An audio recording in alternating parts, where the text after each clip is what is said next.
with moral values. Jamia nurtures generations of students to become responsible global citizens.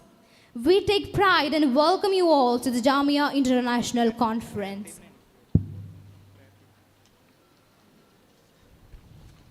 As we begin, let's seek divine blessings to enlighten our path and guide our intentions. So I request each and everyone to please rise for the prayer led by our Jamia Nadwiyya Women's College team.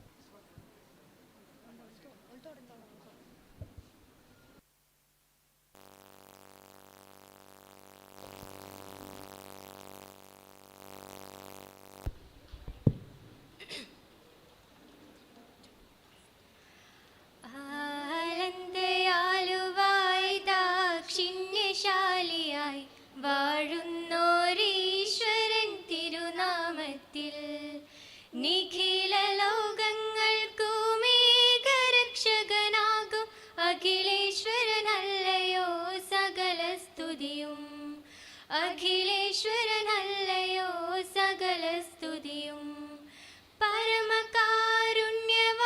കരുണാനിധിയേ വിധി പറയും ദിവസത്തിന്നേകാധിപനെ നിയതമാരാധിപ്പൂ ഞങ്ങളങ്ങയ മാത്രം സതതം സഹായമായി തീർപ്പതും തിരുമുൻപിൽ നയിക്കേണം ഞങ്ങളെ നേരായ മാർഗത്തിൽ നിന്നനുഗ്രഹപാത്രമായോർ തൻ മാർഗത്തിൽ അങ്ങയാൽ കോപിക്കപ്പെട്ടോരുടെ വഴിയല്ല സന്മാർഗഭ്രഷ്ടതൻ വഴിയിലുമല്ല ആനന്ദയാലുവായി ദാക്ഷിണ്യശാലിയായി വാഴുന്നോരീശ്വരൻ തിരുനാമത്തിൽ നിഖില ലോകങ്ങൾക്കുമേകരക്ഷകനാകും അഖിലേശ്വരനല്ലയോ സകല സ്തുതിയും അഖിലേശ്വരനല്ലയോ സകല സ്തുതിയും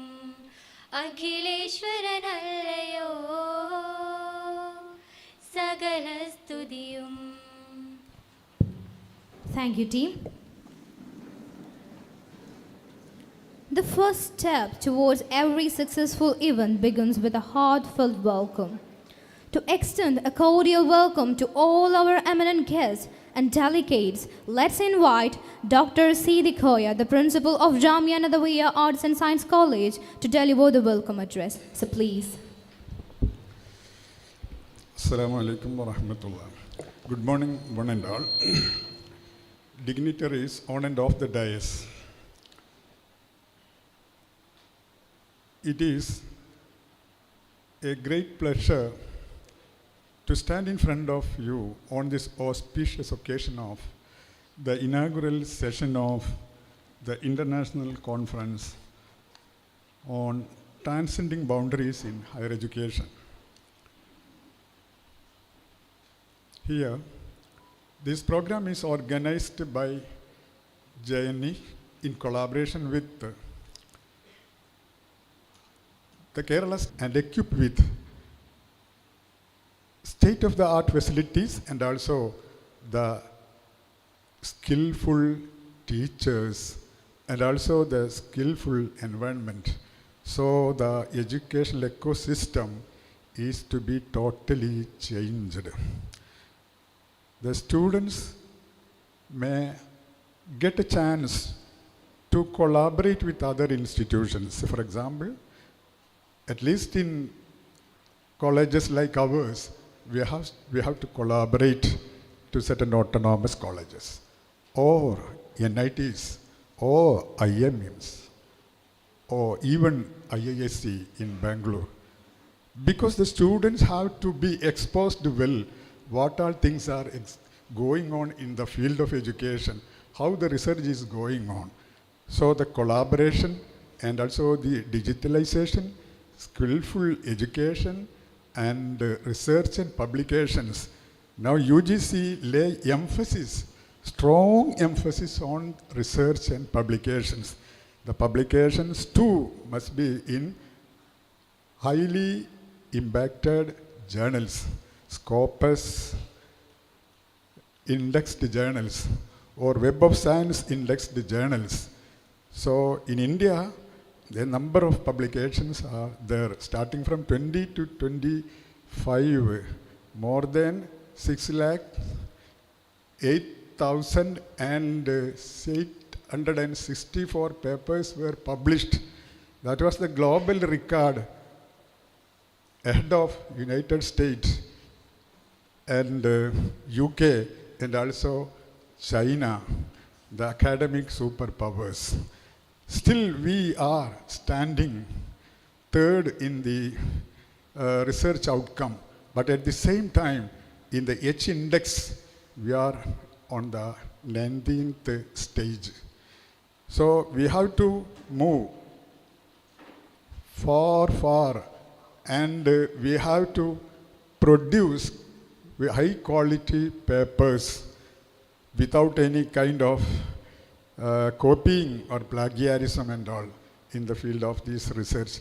This conference is definitely highly useful to the research students and our students and the students from other colleges and also the research scholars who have come over here. This is highly useful. We people are getting an exposure of an international conference seminar. More than 250 papers will be presented here, and out of which some papers are presented online as well. Online speakers also will be there in the conference. So I don't want to prolong my speech. My duty is to welcome these august guests. First of all, I extend my wholehearted welcome to Sri Adil Atif Salahi, the director of this institution, who has given us bright light and a leadership to take up this international seminar for the first time in the Arts and Science and Training College and Arabic College.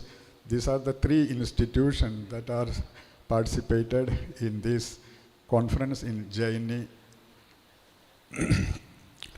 I extend my hearty welcome to you, sir. Thank you.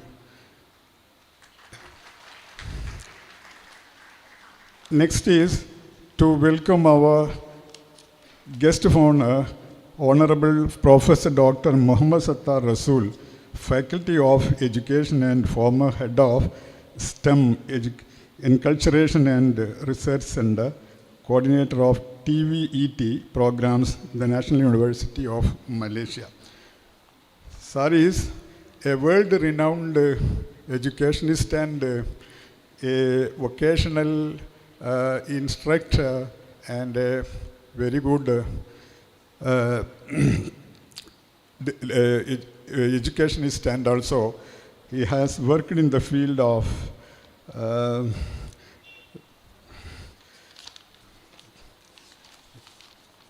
STEM, science, technology, engineering and mathematics field. He is professor at the Faculty of Education, the National University of Malaysia, and former head of the STEM Enculturation Research Center and coordinator of the Technical and Vocational Education and Training TVET programs at UKM. His research focuses on educational development, curriculum design, and the integration of STEM and the TVET to enhance employability and innovation-driven learning. He has contributed extensively to shaping vocational education policy and sustainable skills development in Malaysia and beyond. A globally recognized academic voice in TVET, STEM education, and educational innovation. Without respect and due consideration, I heartily extend my warm welcome to you, sir.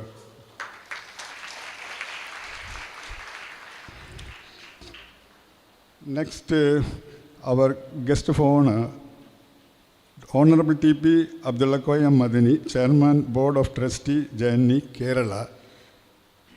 We expect his arrival shortly. I extend a warm welcome to our chairman, and I extend my heartily welcome to Honorable Noor Muhammad Noor Shah, Managing Trustee, JNE, Kerala. He is also expected to be here shortly, and once more I extend my heartily welcome to this session.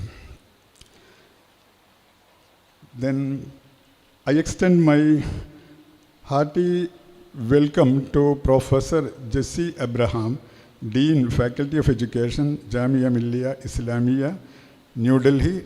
She will appear online shortly. And Professor Kaushal Kishore, Head of the Department of Educational Studies, Jamia MILLIA ISLAMIA, New Delhi. And I extend a wholehearted welcome to Dr. Kanaga Robert Muguna, Senior Lecturer, University of the Free State, South Africa. He was here online to conduct the pre-conference workshop for teachers and students. I welcome Kanaga Robert Muguna also. Now, conference theme presentation will be carried out by our Dr. Kasi Firdausi Islam, Associate Professor, Jamia Millia Islamia, New Delhi. Madam was here earlier online from the start of this conference, attending the pre-conference convened for students, teachers, and scholars. So they were always in connection with us from the start to the realization of this conference. I heartily welcome, Madam, you this session. Another important honorable guest is Dr. Samir Babu, Associate Professor, Jamia Millia Islamia, New Delhi. He was also associated with this institution from the initial stage to this moment until this program conduct is realized. He was advising us and guiding us, and also he attended and he convened many pre-conferences, workshops, seminars, etc. even before the conduct of this program. He is always associated earlier as well. I extend my warm welcome to you, sir, for this session. Next, the facilitations are delivered, speeches are delivered by Dr. A. Abdul Majid Salahi, Principal, Ansar Arabic College, Valavannur. He is an associate of this institution from the time onwards. I mean, he was a Salahi, therefore he was a student here also, and I extend my wholehearted welcome to you, sir. Next, Dr. Sabir Nawaz, Assistant Professor, Madinatul Ulum Arabic College, Pulikal, Director, Academy of Excellence. He is also associated with this institution previously and now, and every now and then he is coming and giving us advice and also participating in various activities conducted by JNE. I extend my warm welcome to you, sir. Dr. Fawaz T.K., Associate Professor, Indian Maritime University, Kolkata. I extend my wholehearted welcome to you, sir. Dr. Abdul Salam Kanniyan, Associate Professor and HOD, Department of Physical Education, Government College, Malappuram. He is also here. He is a physical education expert. I extend a heartily welcome to you, sir. Here, there are a few more personalities, that is online guest of honor. Professor Jessie Abraham, Dean Faculty of Education, JMI, Professor Kaushal Kishore, Head Department of Education Studies, JMI, and Kanaga Robert Mugunda. These are all faculties. They have always supported us in various ways, and I extend a warm welcome to all of them.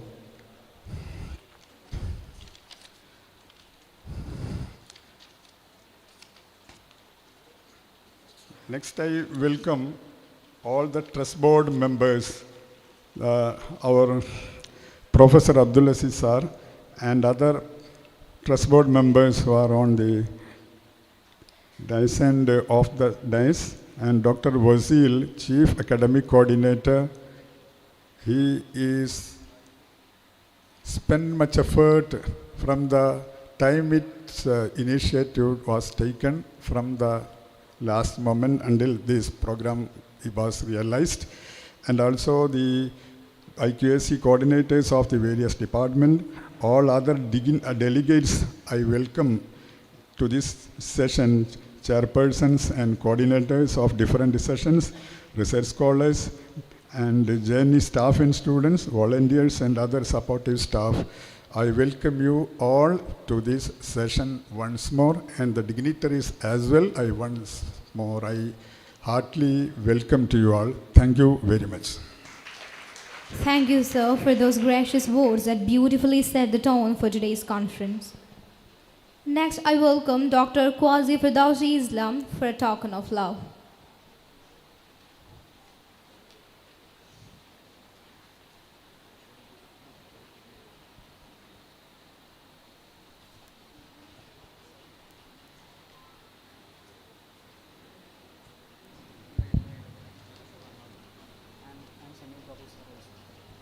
And also Dr. Samir Babu M. to receive token of love.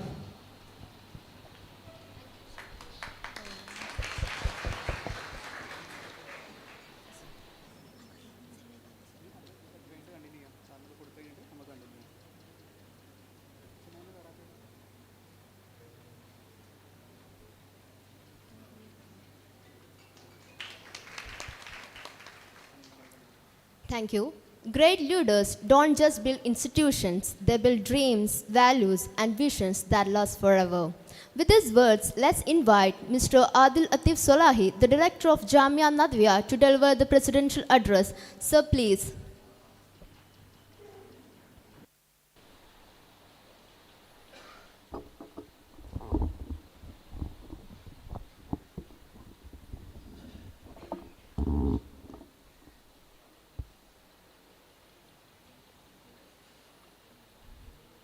Bismillahir Rahmanir Rahim. Alhamdulillahi Rabbil Alameen. Salatu wassalamu ala Rasul Kareem wa ala alihi wa sahbihi ajma'in, amma ba'd. Honorable Chief Guest, Professor Dr. Muhammad Sattar Rasul, our respected guests, Dr.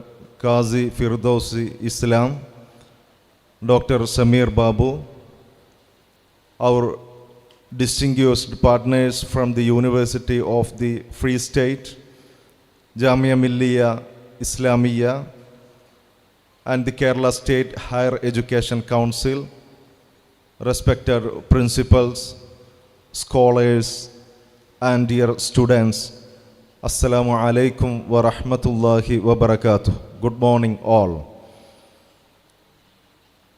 Today, dear friends, is not just a conference. It is a moment of meaning. A moment when the humble campus of Jamia Nadwiyya connects with the global world of higher education. The global, when our voice joins the chorus of education, educators and thinkers shaping the future of learning. It is indeed a proud moment for all of us. Many of our guests may wonder what exactly is Jamia Nadwiyya Edavanna. Jamia Nadwiyya is not just an institution, it is a mission. A mission born decades ago in the heart of Kerala to bring together faith and knowledge, tradition and innovation, education and service. From a small classroom, we have grown into a family of institutions. Sharia College, Women's Arabic College, Arts and Science College, Training College, Quranic institutes and schools, serving over 2,000 students, guided by a single vision: to create generation that learns deeply, think critically, and service selflessly. That, my dear friends, is Jamia Nadwiyya Edavanna. Over the years, JNE has become a bridge connecting religious and secular education, moral and modern learning. We introduced integrated programs combining Islamic sciences with psychology, English and education. We launched the Value Plus initiative, nurturing ethics and excellence together. We are building the Women's Campus, a dedicated space to empower women as scholars and leaders. It is a major milestone in our journey to nurture women who are intellectually strong, spiritually grounded, and socially impactful. Our vision is clear. By 2035, JNE will emerge as a center of global excellence, where knowledge uplifts lives and faith anchors progress. Now, why this conference? Why this theme, Transcending Boundaries in Higher Education? Because the world of education is changing faster than ever. Artificial intelligence, global mobility, and social shifts are rewriting how we learn and live. Yet boundaries remain between disciplines, between nations, between faith and reason, and sometimes between knowledge and ethics. This conference is our answer. We are here to say that education must unite, not divide. That learning must go beyond classrooms and reach the soul of humanity. Transcending boundaries means moving beyond limitations, beyond rigid systems, narrow disciplines, and outdated mindsets. It means creating a world where science and faith talk to each other, where innovation works hand in hand with ethics, where technology serves people, not replaces them. At JNE, we see this every day. When a student studies Quran besides psychology, when our teachers connect spiritual values with the social action, that is what it means to transcend boundaries. We are deeply honored to collaborate with our global and national partners, the University of the Free State, South Africa, Jamia MILLIA, ISLAMIA, New Delhi, and Kerala State Higher Education Council. Together, we symbolize what this theme truly stands for, that growth happens through sharing, not isolation. This conference, I believe, is not an event. It is the beginning of a movement of collaboration and conscience. We dream of a generation of learners who are not afraid to question, to innovate, to lead with the compassion. A generation who can use their minds, guided by their hearts. We envision Jamia Nadwiyya as a global hub of value-based education, a place where students from every background come to learn, reflect, and grow intellectually, morally, and spiritually. My dear friends, to transcend boundaries, we must first transcend our own fears and limitations. Let this conference ignite a fire of knowledge, compassion, and shared purpose. Let us remember, education at its highest form is not just about earning, it is about learning to serve. May this gathering be blessed with ideas that inspire and actions that transform. May Jamia Nadwiyya continue to be a light shining beyond boundaries, beyond time. Thank you all. Assalamu alaikum wa rahmatullahi wa barakatuh. Thank you, sir, for your kind words and for our encouraging presence. We are honored to welcome Professor Dr. Muhammad Sattar Rasool, a distinguished scholar from the National University of Malaysia and the former head of STEM Inculturation Research Center with a PhD in Industrial Engineering and Systems. Renowned for his contributions to technical and vocational education and training and STEM education, Professor Sattar has made remarkable strides in research and innovation, earning numerous awards for his academic excellence. We are delighted to have him here to inaugurate our international conference. With great pleasure, let's invite him to inaugurate the conference and deliver the inaugural address. So please. Thank you very much to the MC. Assalamualaikum warahmatullahi wabarakatuh, and a very good morning to the Honorable Principal of Jamia Nadwiyya Edavanna, the Honorable of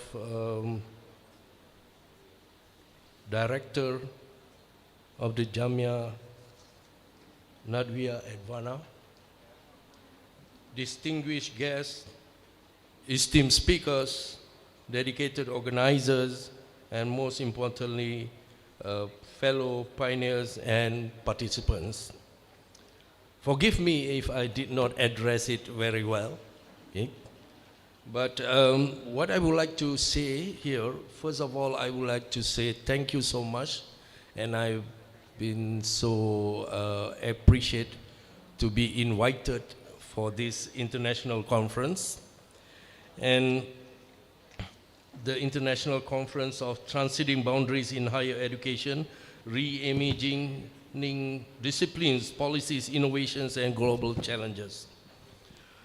A little bit about transcending boundaries in higher education.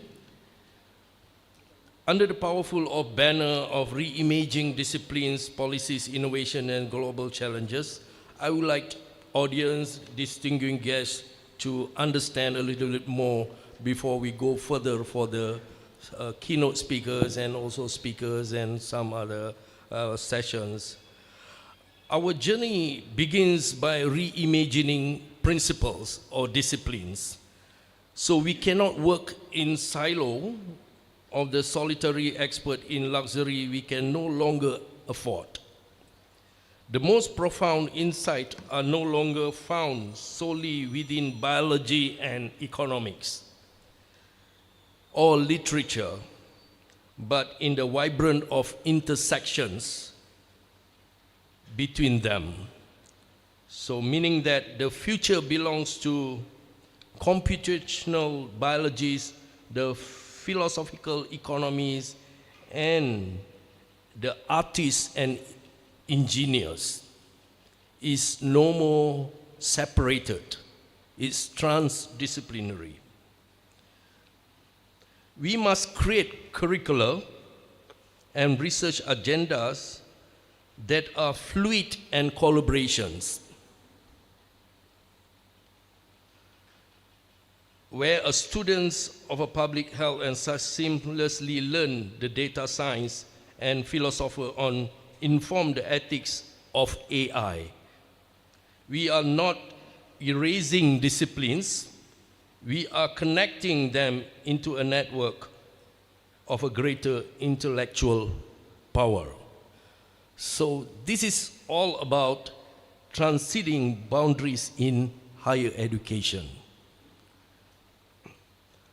But to empower this new model of thinking, we must courageously reimagine our politics and economics. We gathered here a stunning diversity of thought visionaries from academia, practitioners, technologies, and maybe engineers are together with us. And each of us brings a unique piece of puzzle through innovations and never happens in a vacuum. It sparks the friction between different disciplines. It's not only engineering, science, or mathematics. It crosses boundary to arts and science too, like the Islamic studies and also language studies. This conference is designed to be the catalyst of melting pot of perspective. And this leads to me to my point, to a very foundation of the conference in broadening partnership or collaboration with the university and also researchers here. The connected future we seek to innovative will be built by the connections we make in very soon. You are not just attenders, you are the architects, actually. You are the essential agents of change. So let us begin.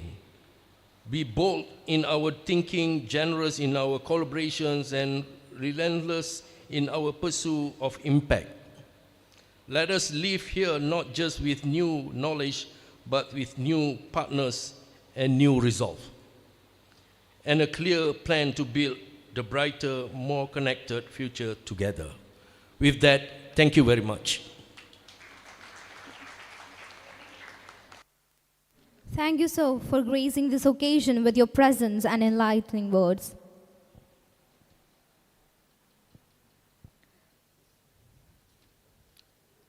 We now arrive at the moment that reflects the scholarly essence of this conference, the release of the digital abstract book.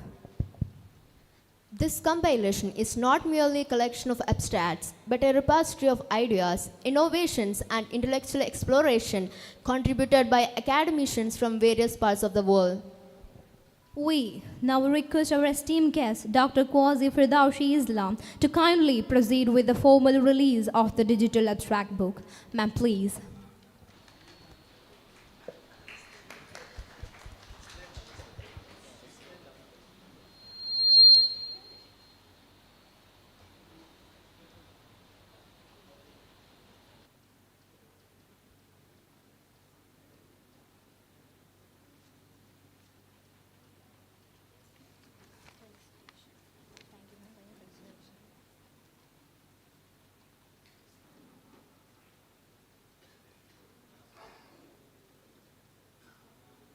Sign of applause is a horn ring. Sign of applause is a horn ring. Everyone, please applause for the moment. A sign of applause is a horn ring. I request all of you to give a honoring applause for the ceremony.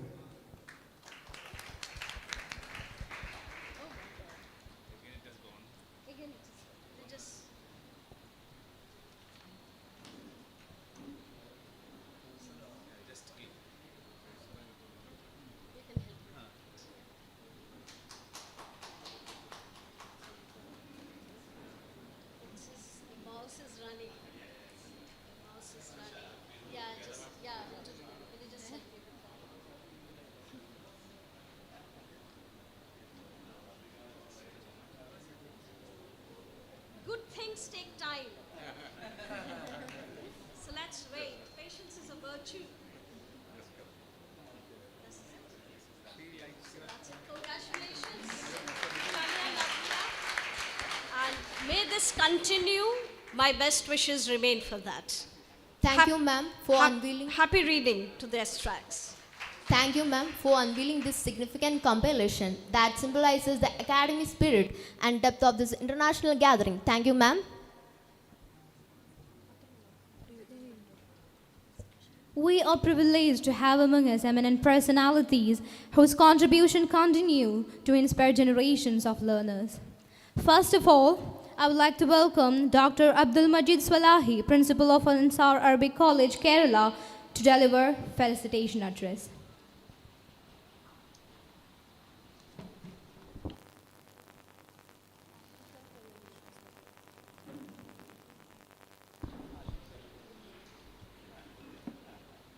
Assalamu alaikum wa rahmatullahi wa barakatuh. Chief guest of the day, Professor Dr. Muhammad Sattar Rasool, Faculty of Education and former Head of STEM Enculturation Research Center, National University of Malaysia. Honorable scholars, academicians, colleagues, and participants. I would like to extend my heartfelt congratulations to Jamia Nadwiyya for organizing this international conference. In this global gathering, I wish to extend my heartfelt congratulations to the organization for addressing one of the most pressing issues of our age, the transformation of higher education in the era of artificial intelligence and digital revolution. As an Arabic teacher, let me speak few words in Arabic. أصحاب السعادة والعلماء الأجلاء والحضور الكرام، السلام عليكم ورحمة الله وبركاته.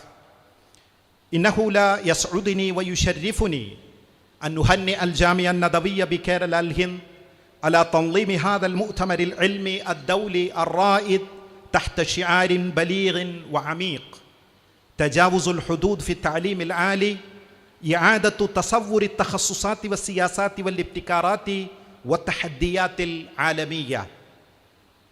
أيها السادة الكرام، إن هذا الموضوع يكتسب أهمية بالغة في هذا العصر الراهن، عصر الثورة الرقمية والذكاء الاصطناعي، حيث تتغير أنماط الحياة والتعلم والعمل بوتيرة متسارعة لم يشهدها التاريخ من قبل.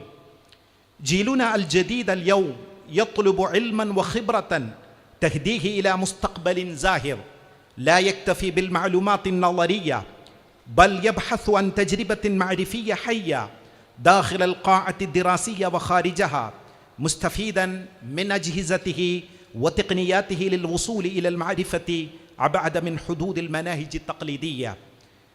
وهنا سؤال مفصلي: هل يؤدي نظام التعليم العالي دوره الكامل في إعداد هذا الجيل؟ وهل يقدر أن يجيب عن أسئلته العميقة وتطلعاته المتجددة؟ إن العديد من الخريجين اليوم يحملون شهادات أكاديمية، ولكنهم يفتقرون إلى المهن المناسبة أو المهارات العلمية التي تؤهلهم لوظائف المستقبل. وهذا يفرض علينا جميعا أكاديميين ومربين أن نعيد النظر في نظمنا ومناهجنا، وأن نسعى إلى إحياء الحيوية داخل نظام التعليم العالي، بحيث يكون تعليما يبني الإنسان لا يملأ الأذهان بالمعلومات الجافة. أيها الأفاضل، إن الدروس الجافة والمناهج العقيمة لم تعد صالحة في هذا العصر المتجدد، بل نحتاج إلى تعليم ملهم مبدع يحفز الطلبة على التفكير وينمي فيهم روح البحث والاكتشاف، ويربط العلم بالحياة والعمل الواقع. ونحن نراقب النزعات الحديثة في التعليم العالي في الجامعات الكبرى حول العالم، حيث يجري تطوير المناهج بأساليب تدمج بين المعرفة والتطبيق والابتكار والتجريب. ينبغي لنا أن ندرس هذا التجارب ونساهم في البحوث التي تسلط الضوء على الحلول الشاملة لمشكلات التعليم العالي في بلداننا. أيها الحضور الكرام، إن التحديات التي تواجه ميدان التربية والتعليم اليوم كثيرة، من سرعة التطور التقني إلى تغير احتياجات سوق العمل، إلى ضعف التناغم بين مخرجات الجامعات والمتطلبات المجتمع. ولذلك فإن علينا أن نواجه هذه التحديات بشجاعة وبصيرة، وأن نتجاوز الحدود المألوفة نحو آفاق أرحب من الإبداع والابتكار. هذا المؤتمر بإذن الله سيكون منبرا للتبادل الأفكار، وورشة لصنع الرؤى، ومحفلا يساهم في دفع العالم الأكاديمي نحو مستقبل أفضل، حيث التعليم رسالة للحياة، والعلم جسر للعبور إلى النهضة الشاملة. وفي الختام أجدد شكري وتقديري للجامعة الندوية على هذه الجهود المباركة، وأدعو الله تعالى أن يبارك هذا المؤتمر ويخرج لنا من بين أروقته أفكارا نيرة ومبادر خلاقة تساهم في تطوير مسيرة التعليم العالي في العالم والإنسان عاما. جزاكم الله خير الجزاء. السلام عليكم ورحمة الله وبركاته. Thank you, sir. Next, I call upon Dr. Sabir Nawar, Assistant Professor of Madinatul Ulum Arabic College, Kerala, and the Director of Academy of Excellence. So, please. Assalamu alaikum wa rahmatullah. Alhamdulillah, wassalatu wassalamu ala rasulillah wa ala alihi wa sahbihi ajma'in, amma ba'd. A warm good morning to one and all gathered here. It's my privilege and pleasure to stand before you in this auspicious occasion of the opening ceremony of two-day international conference initiated by Jamia Nadwiyya institutions. First of all, I praise Allah for His blessings, for conceiving and conducting such an international academic conference. After then, I would like to congratulate and appreciate the leadership of Jamia to take their steps towards conducting such an international, truly academic conference. I think the terminology, the name Jamia, it's a university, and it has become true now. Now we are conducting international conferences, seminars, symposiums, and also having partnership and collaboration with prestigious institutions inside and outside the country. That is something very exciting for all of us. Jamia, from a humble beginning, now becoming a global platform of discussions, networking, and sharing ideas. That is something very good. And I also thank our professors like Professor Dr. Muhammad Sattar Rasool and Professor Kasi Firdausi Islam, and my dear friend and colleague Dr. Samir Babu, and other dignitaries on and off the dais for gracing us in this occasion. And you are taking that much effort to realize and fruitful our dream to conduct a truly academic international conference. And my sincere salute to Mr. Adil Latif Solahi, Director of Jamia Nadwiyya, and representing the management committee of Jamia, for taking the leadership conducting this international seminar. I cannot forget the role and involvement of my dear friend and colleague Dr. Vasil K.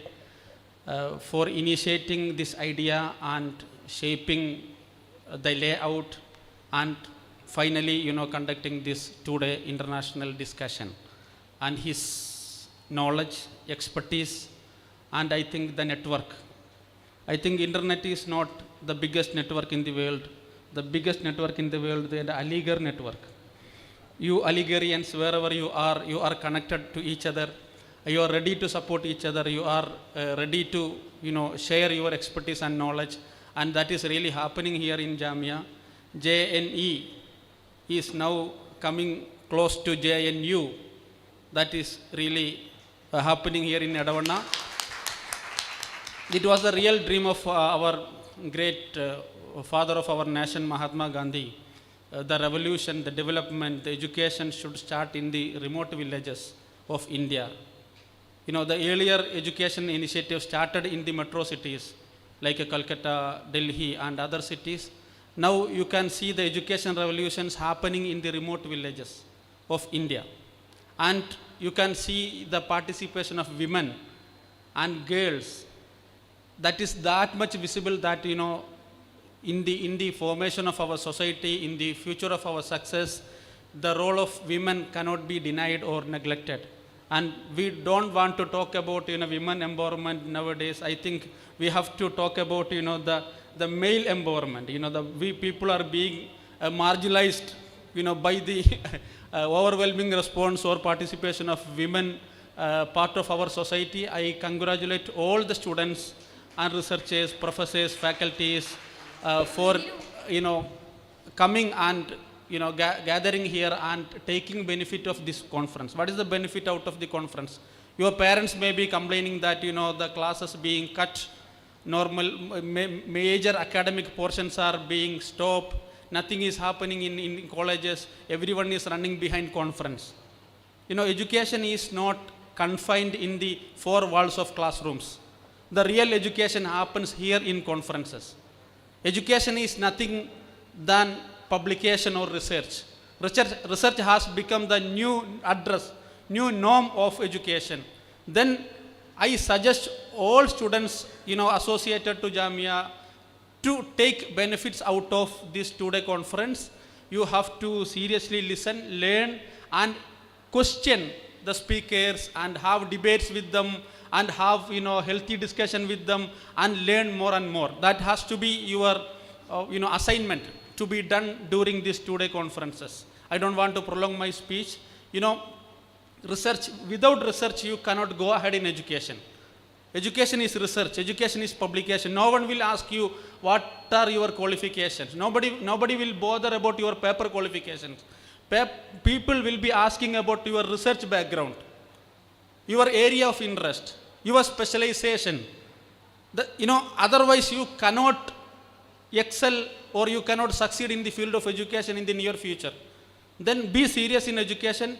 Not only the college students, Dr. Fawaz is here, now we are taking initiative to conduct research programs in schools. If you come to Kottakkal, you can see Peace Public School, Kottakkal, they are conducting Peace Little Scholar. Students in the school grades, they are conducting research and they are presenting their papers in international conference. I also got the privilege to conduct, a students research conference when I was getting the charge of CEO at Koilon University in Kollam. I got fortunate enough to conduct the first National Children's Research Conference, NCRC. And many students, they came up and they found their topics, they formed their paper and they presented very well. Now, even the school students, they are discussing about research and publication.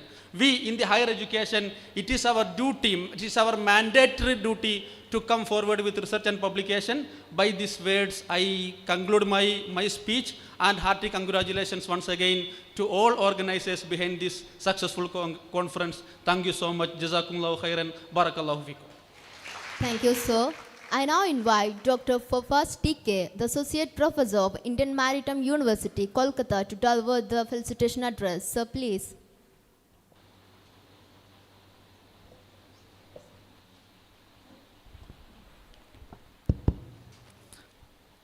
Assalamu alaikum. Alhamdulillah, wassalatu wassalamu ala Rasulullah. Very good morning to all. It is really a very happy moment. We are in a international conference with a theme, Transcending Boundaries in Higher Education. Last year, I remember in the same venue, in the same auditorium, we had an international science colloquium. I was also part of that. So that was confined to only one discipline, science. But now, that was a one-day international science colloquium. Now now it has grown to, within 1 year it has grown to a two-day international conference that also not only confining to a single discipline, the all disciplines of the education as a whole is discussing here. That is one of the beauty of this event. Secondly, we are having very distinguished guests from the international and national universities. I was listening to the brief bio of our chief guest, Dr. Muhammad Sattar Rasool of the National University of Malaysia. So in between, it was mentioned he is an expert. I am very happy that he is an expert in the technical and vocational education training, TVET. Now, if many attempts are there globally by the UN through the UNESCO for promoting the TVET in the developing countries, or for the disadvantaged youths all over the globe. So 2 months back, I got an opportunity to present an invited talk in an international conference held at Alia University, Kolkata. And the topic was something related to the TVET, Technical and Education Training, and for the disadvantaged youth, opportunities and challenges in Indian scenario. So now we are not thinking in the Indian scenario only, we are thinking in a global scenario. We are thinking in such a scenario. And also we are having, this conference is in association with one of the best central universities of India, Jamia MILLIA ISLAMIA. And here we are having the representatives, Dr. Kausi Firdoshi Islam and Dr. Samir Babu is here. And if you are just observing the Jamia MILLIA ISLAMIA in the last NIRF rankings for the last 2-3 years, always the Jamia MILLIA ISLAMIA is there in the 2nd, 3rd, 4th university position in India. So that this transcending boundaries in higher education actually is not, I don't believe that it is a theme of this conference alone. It is actually a slogan for the Jamia Nadwiyya Edavanna. Jamia Nadwiyya Edavanna has a legacy of 5 decades, more than 5 decades of existence here. And it was promoting education for even my wife was an alumnus of this institution. And it was promoting education for all. At the same time, it has a good international relationships. Especially the students of Jamia Nadwiyya Edavanna had opportunity to continue their higher educations in many universities of Middle East, especially at Saudi Arabia. Now, instead of from one continent, we are moving with for the collaboration with the University of Free States, South Africa, and other continents also. The Jamia Nadwiyya Edavanna is the transcending boundaries. So such a speciality is also for this conference. And also, if you are observing the Jamia Nadwiyya, we had multiple institutions under Jamia Nadwiyya Edavanna now secured the NAC accreditation.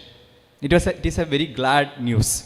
Now, the next level is now Jamia Nadwiyya is moving towards an academic autonomy, so that we can design the curriculum, we can design the courses, and according to the new changes in the world. And finally, it should be, as Dr. Sabir Namaz mentioned, it is a Jamia university. It should be a deemed university itself. We have to dream like that. By the 2035, we have to be a standalone existing university, and that should be our aim. So I am expressing my all happiness to become a part of this wonderful international conference. Thank you all. Thank you, sir. Next, I would like to invite Dr. Abdul Salam Kaniyan, the Associate Professor and Head of the Department of Physical Education of the Government College, Kerala. Sir, please. Assalamu alaikum and good morning, everybody. Respected chair of the session, the chief guest of the day, Dr. Muhammad from Malaysia, dignitaries on and off the dais, ladies and gentlemen. At the outset, I would like to appreciate the entire team of Jamia Nadwiyya for organizing this wonderful conference on multidisciplinary fields of education. We have a long tradition. You know, the tradition and preachings of Quran, the one and only holy book which says, Iqra bismi rabbika ladhi khalaq, the urge to learn, to study, to explore, to research, and the preachings of Prophet, al-ilm min al-mahdi ila al-lahdi, seek knowledge from the cradle to the grave, തൊട്ടിൽ മുതൽ ശ്മശാനം വരെ വിജ്ഞാനം തേടുക. By following these guidelines and preachings, I see Jamia is on the right track with a wonderful teamwork led by our dearest Adil Latif Salahi, Dr. Sidi Koya, Dr. Ghafoor, and all other leaders of different institutions, with the support from the legendary people like Professor Aziz, former principal of PSMO, and all those dignitaries. I would like to take this moment to appreciate all for bringing this paper to reality. With a special mention to the dynamic person, Mr. Dr. Wazil, and Kudratullah also. I have seen all those people who are working from the curtain, behind the curtain for days and months. Actually, I had the privilege to present papers in many international conferences all over the world. Almost 15 countries to 20 countries I have been part of international conferences. As mentioned by Dr. Sabir Nawaz, these conferences are the tuning points for further findings in education. These are not like people are delivering some papers and people are facing this way. It's not like that. Research is the backbone of education. So it is the time for you people, those who are sitting in front of me, to explore these situations by presenting papers. It is told that research is going deeply into a minute aspect of education and finding specific deeply into a problem, solution to a problem. In that aspect, you have to find out the minute areas that you have to understand. And for me, as told by Mahatma Gandhi, by education I mean the all-round drawing out of the best in child and man, body, mind and spirit. It's comprehensive. It's encompassing. It has different segments. It's not only the science as told by Dr. Fawaz, it's not only the English language, it's not only history, it's not only physics, it's everything. Arabic is there, political science will be there. It's comprehensive and encompassing. So Jamia is on the right track. I was listening to the talk of Professor Adil Latif Salahi. He was telling by 2035, Jamia gone away, self-reliant and a complete educational institution in all means. I'm talking on the point of health and fitness. I just want to give a small statistics on the attention of everybody. You know, during the Corona time, in India, our country, the total number of death cases were 3.5 lakhs. 3.5 lakhs to 5 lakhs. Approximately, you can say 5 lakhs. It is in 3 years.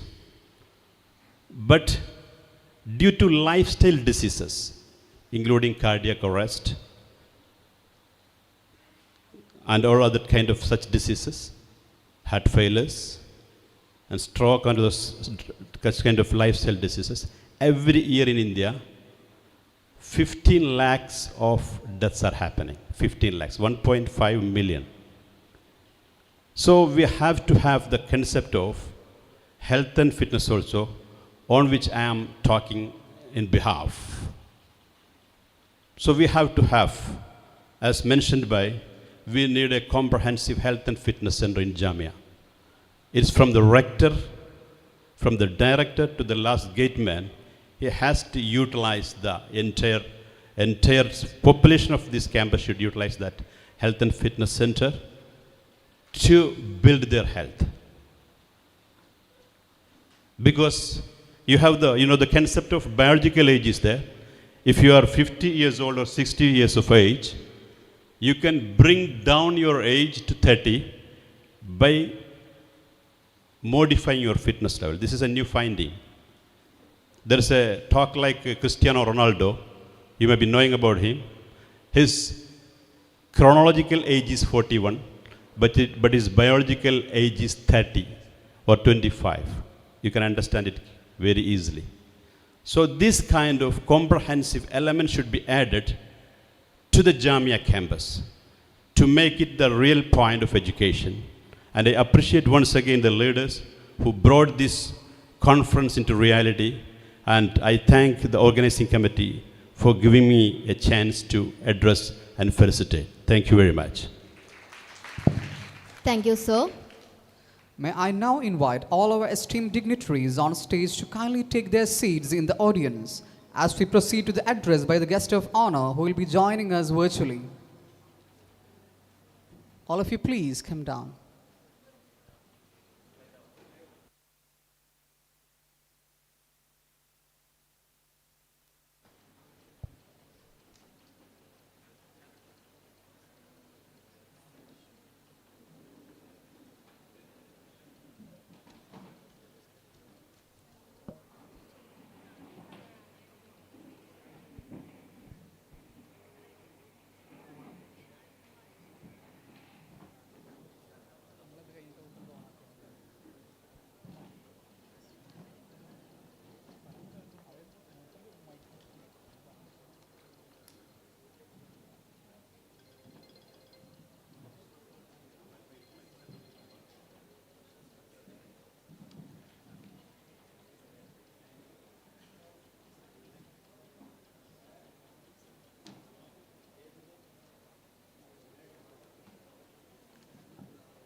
Sir, can you do a mic check, sir? Good morning, everyone. Okay, thank you, sir. Thank you, sir. The power of technology lies in its ability to bridge minds across miles and hearts across horizons. We are privileged to be joined virtually by our distinguished guests and guiding lights of this international conference. We are honored to have Professor Dr. Kaushal Kishore, Head of the Department of Educational Studies, Jamia MILLIA ISLAMIA, New Delhi, and also a patron of this conference, a scholar of exceptional caliber and a mentor to many. Professor Kishore's academic leadership and constant support have contributed immensely to this making this international event a grand success. I invite Professor Kishore sir to share a few words. Good morning, everyone. I hope I'm audible enough. Yes, sir. Yes, sir. Yes, sir. Yes, sir. Yes, sir. Yes, sir. Yes, sir. The August gathering in this Jamia and Kerala State Higher Education Council and the Free State University South Africa's joint collaboration on this wonderful topic, Transcending Boundaries in Higher Education. The topic itself and this collaboration itself are actually corroborating with each other. I'm happy to see my colleagues over there, Dr. Qazi Firdausi Islam and Dr. Samir Babu, and other August gathering on this wonderful event, on this inaugural session. And as I said, that the topic is up to the mark, is relevant, it's very apt for the time. The reason being because the whole world is a family. Whatever we are doing as a country is not only going to affect us, but it will also affect others in this world.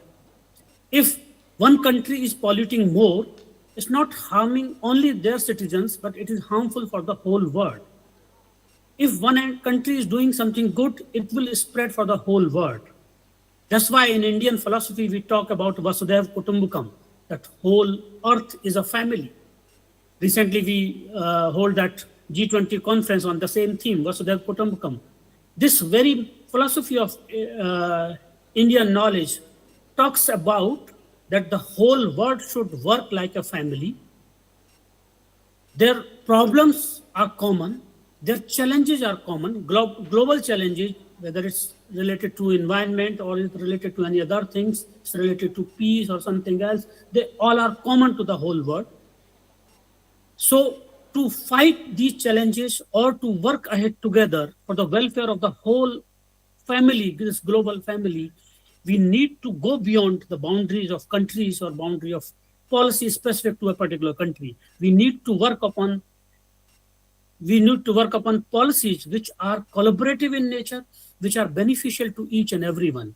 This conference in itself is an example of this collaboration in which different organizations, Jamia Millia Islamia from Delhi and Jamia from Kerala and Kerala Higher Education Council and the Free State University from South Africa, they are coming together to discuss these things, that why we need such collaborative efforts, why we need going beyond the boundaries of countries and going beyond these situations to fight the global challenges and to go ahead together. My best wishes. I'm happy to see all this gathering young minds which are here. I can see them. They are future of the nation. I'm happy to see that they all are participating in such an event, which in itself is exemplary for the title of the program. My best wishes and congratulations to the team. Thank you very much for having me here. Namaste. Thank you so much, sir, for inspiring words and for your unwavering support throughout this journey. We are now honored to welcome Dr. Karanga Robert Mugunna, joining us virtually from South Africa. Dr. Mugunna holds a master's and PhD in educational psychology from the University of the Western Cape.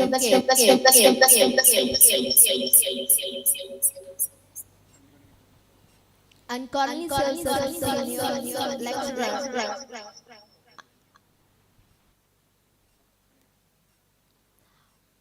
University of the Western Cape, and currently serves as a senior lecturer and head of the senior and FET phases of the Department of Educational Foundation from the University of Free State, South Africa. Ma'am, we invite you to have few words with us.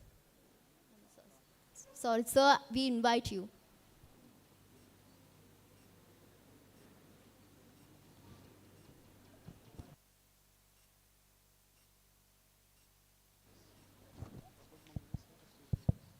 Sir, can you hear us?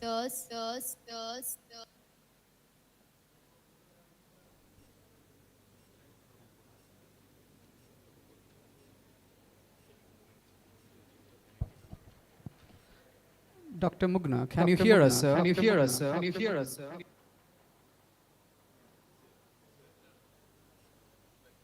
I can hear you. Can you hear me? Yes, sir. Thank you.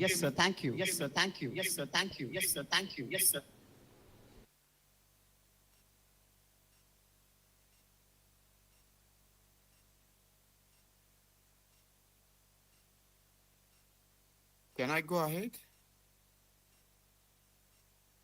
Sir.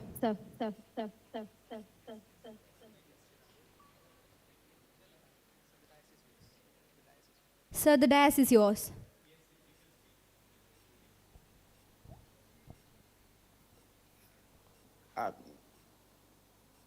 Let me greet you on behalf of our institution, the University of the Free State. Receive a home greeting to all. Before I start, I have to acknowledge the hardworking. I have to acknowledge the interest of the University Jamia Millia Islamia through Professor Sami Babu. I receive invitation, and this collaboration, it has been for more than 2 years. For more than 2 years. Now I could see the fruitful of this collaboration. And I have to acknowledge the hard working of the local organizing conference, which made everything on the board, so this conference should be fruitful. Actually, from the starting of this ceremony, I was watching and listening and saying it's only the University of the Free State who is not represented physically in India, but nonetheless, I believe in the coming conference, I will be present physically in India and represent very well our institution. Distinguished guests, esteemed colleagues, and fellow scholars, today it has been a great honor to welcome you all to this groundbreaking conference, which in collaboration with Jamai and Keresala State Higher Education Council. Today again, we gather not only to exchange ideas, but to light transformation in higher education.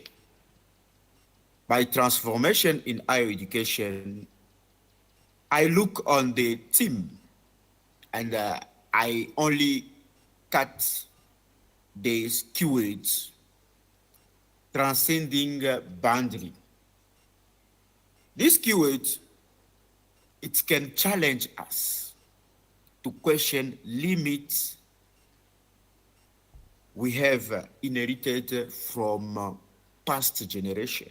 By limit, I looked on how we were just focusing on a specific specialization, and now we have to cross this boundary between discipline, between policy, between practice, between innovation and tradition. In this 21st century, it demands that we think beyond silos and collaborate across knowledge frontiers. And by that, research does not have any border. Research can cross India to Malaysia, can cross India to Europe, to Africa, to US. In an era of rapid technology, social sciences, environment, change, education must be agile and inclusive. And I'm happy this morning in this house, we have a multidisciplinary of scholars, students in various areas in education. Before I conclude, I have some recommendations to all of us, scholars, students, distinguished guests. We must reimagine our institutions as space of creativity, as space of inclusivity, as space of resilience, ethical, global citizenship. This innovation must not only drive economic progress, but human dignity, sustainability, and our policy must reflect a balance between excellence and equity, between global vision and local relevance. I could hear one of our guests talk about the world. We consider it as a family. We need to keep in mind on that aspect. This globe is a family, and a family, we have to share our ideas, we have to collaborate, and knowledge does not have any borders. Knowledge can cross. So let this conference be a space of courageous dialogue, interaction, critical reflection. I remember some students when they present at the conference, some of them, they came up with an experience that this professor, this scholar criticized my work. It's not a criticism. It is just a building up to what you know and showing the way what you can improve your work. So let us listen to challenges. Let us be inspired one another and redesign our higher education, especially in education context, that truly save the humanity. We need to redesign our higher education so it will be beneficial to our humanity. We are here this morning in South Africa. I know you are ahead of 3 hours. It's supposed to be closer to afternoon. We are here to shape future, not just to follow trends, to nurture curiosity that transcends borders, embraces diversity, which is very important in this 21st century area. I believe each presentation, each conversation, which could be online or face-to-face, is a step towards collective reimagining. May our time together strengthen the bridge between the discipline. We talk about interdisciplinary of fields of research, area of interest across institutions and continents globally. Together we can transform higher education. I believe I could hear many of our guests talk about Jamia, the institution. If you look 3 years back, it was not at that level. There has been an improvement. Even our institution, if you look 10 years, it was not at that ranking. We continue to improve our higher education into a force for a global good. I don't want to take long. I want to wish you all online, face-to-face, present in India. This conference should be a fruitful, more inspiring, and boundary-breaking conference. I thank you for this opportunity, and I wish in the recent future we'll have the opportunity to meet online, to meet face-to-face. All the best for the presenter. All the best for the conference local organizing. Thank you so much. This is a greeting from South Africa, University of the Free State. Thank you, sir, for sharing your precious time and wisdom with us. We sincerely thank both of you for joining us virtually and sharing your valuable insights.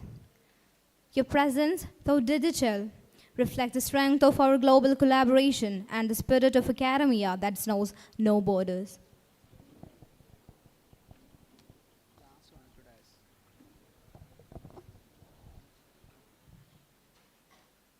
Next, we head into our conference theme presentation. Every conference is built around a heartbeat, a central theme that gives its purpose and direction. Today's gathering is inspired by the idea of transcending boundaries in knowledge, in policy, and in practice. To present the intellectual foundation and objectives of this international conference, we are now honored to invite Dr. Qazi Fadoshi Islam to the dais. She is an associate professor in the Department of Educational Studies at Jamia Millia ISLAMIA, New Delhi. She specializes in the inclusive education, language pedagogy, educational management, and research methodology. Dr. Islam has supervised many doctoral studies, conducted significant research on marginalized learners, and contributed actively to the academic and professional development at her institutions. Ma'am, please, over to you. Thank you very much. Assalamu alaikum. Good morning. Greetings from Jamia Millia Islamia, New Delhi, to each one of you at Jamia Nadwiyya.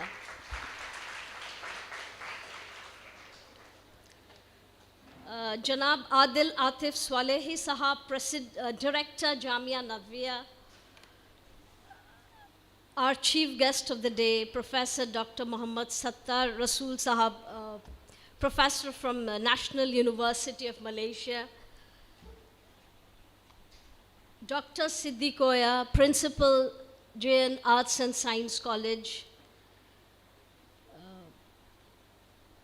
and to all the chairpersons, coordinators of various departments, to Dr. Fasil, Chief Academic Coordinator, to the former principals of Jamia Nadwiyya, who I just met since morning, my colleague, Dr. Samir Babu, Dr. Al-Abdul Majid Swalehi, Principal, Ansar Arabic College, Dr. Sabir Nawaz, Assistant Professor, Director, Academy of Excellence, Dr. Fawaz, Associate Professor, Indian Maritime University, Dr. Abdul Salam Kanian, Associate Professor, Department of Physical Education,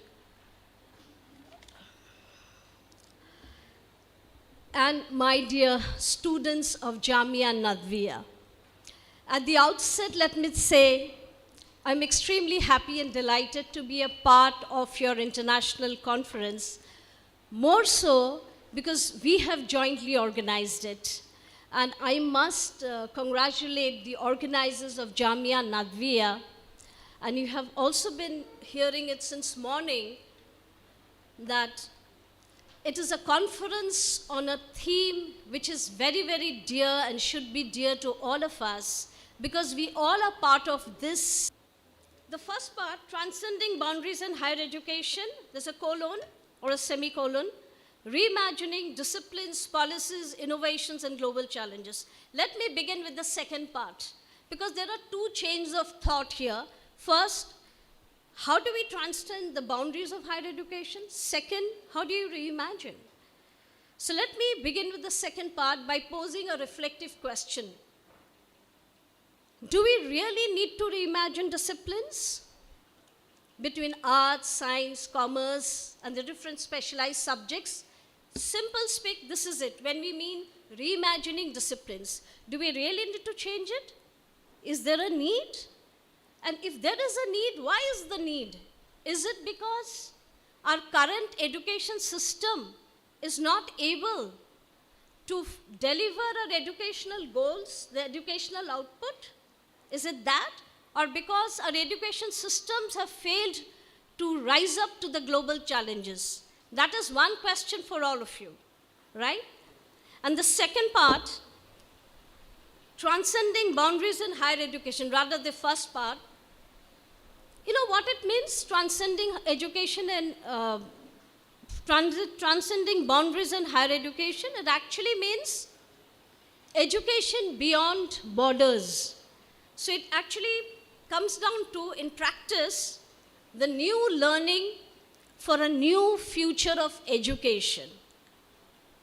Because why? We are in the 21st century. We are into the terms of globalization. We have terms like internationalization.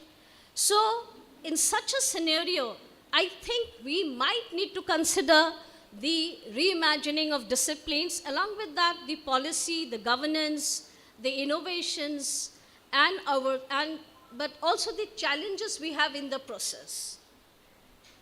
Now, if we look into the concept of education, or the first question I pose, why do we need to reimagine disciplines? Is it because the disciplines traditionally have failed to achieve the educational goals?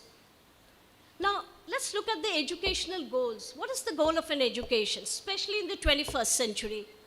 Earlier, education had a very simple goal of access, equity. People from different parts, societies had to be given a status. Even I was very happy to hear Jamia Nadwiyya is doing wonderfully, my first visit here.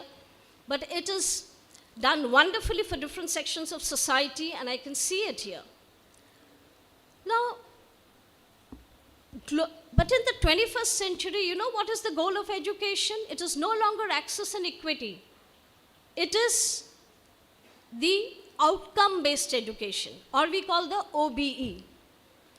I hope you all know what is outcome-based education.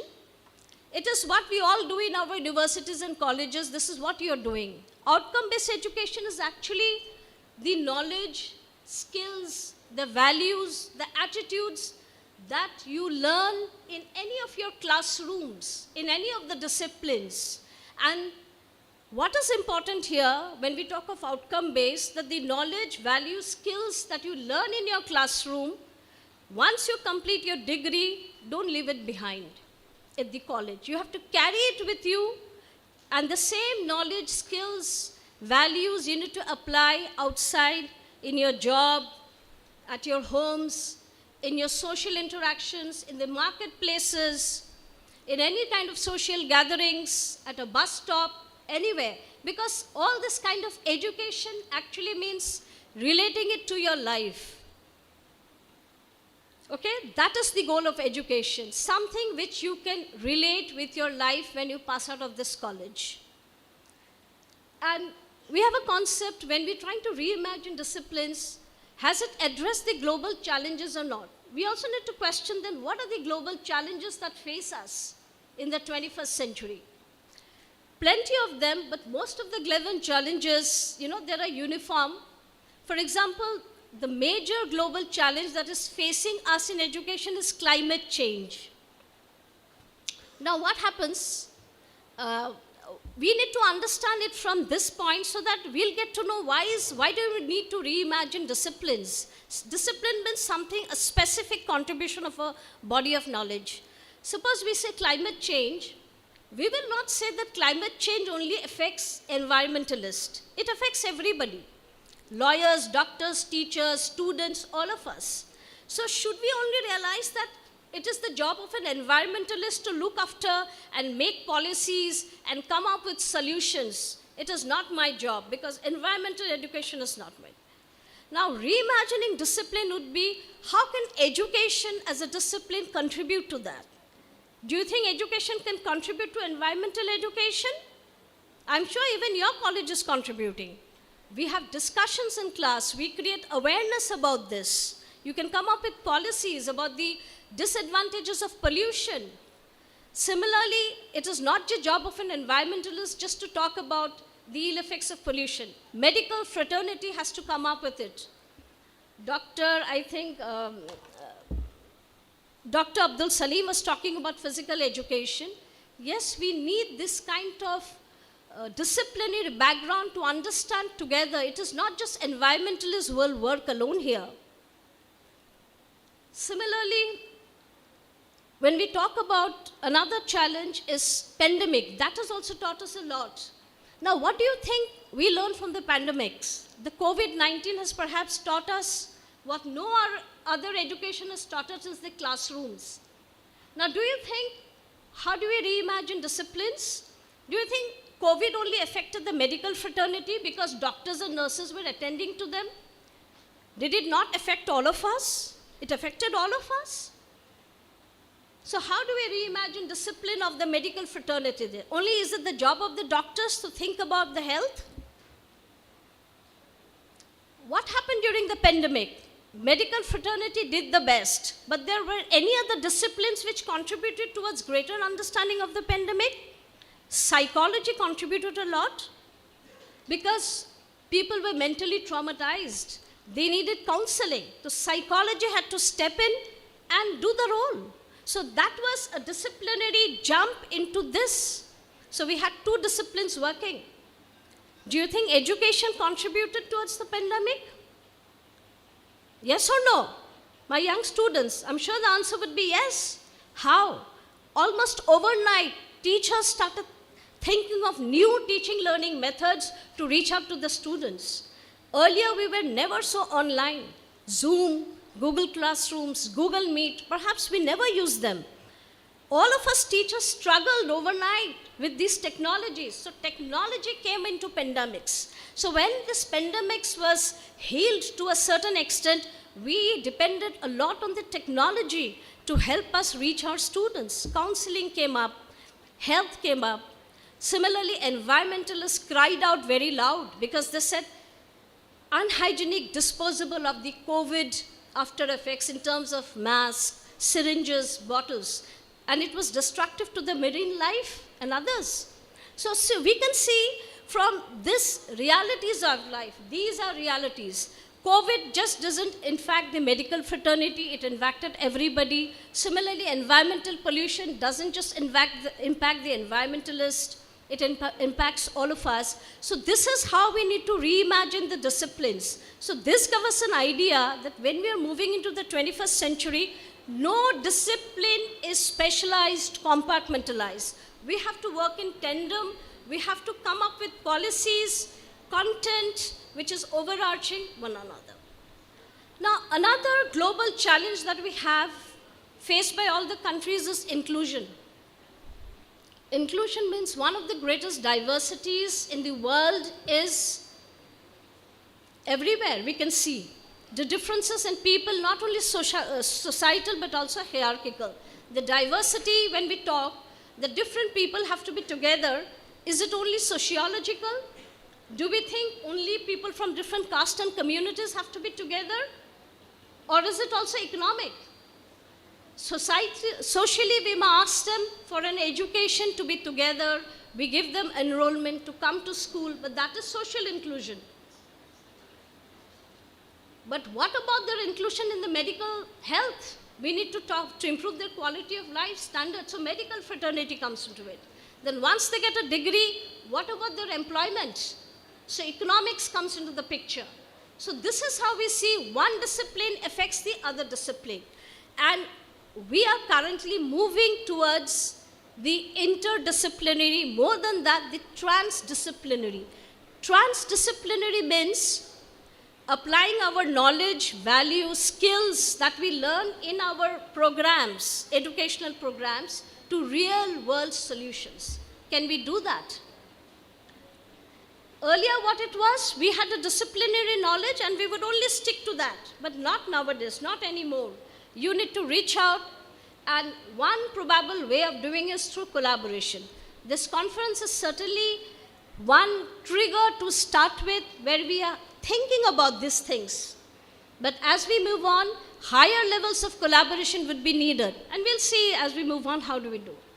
So global challenges actually has made us realize that education is not just one discipline, where you study only about science, maybe physics, chemistry, math, or English, social studies, economics. Education nowadays is multidisciplinary, where you have to study about the others in a society too. You have to be aware. For example, many of us educated people, we're not even aware of the basic law. And we say we were not aware of this thing. I'll give you an example. In technology, what happens, you know, people who are in Instagram in groups. So certain boys, what they did, they tried to morph some influencers' photograph with some girls.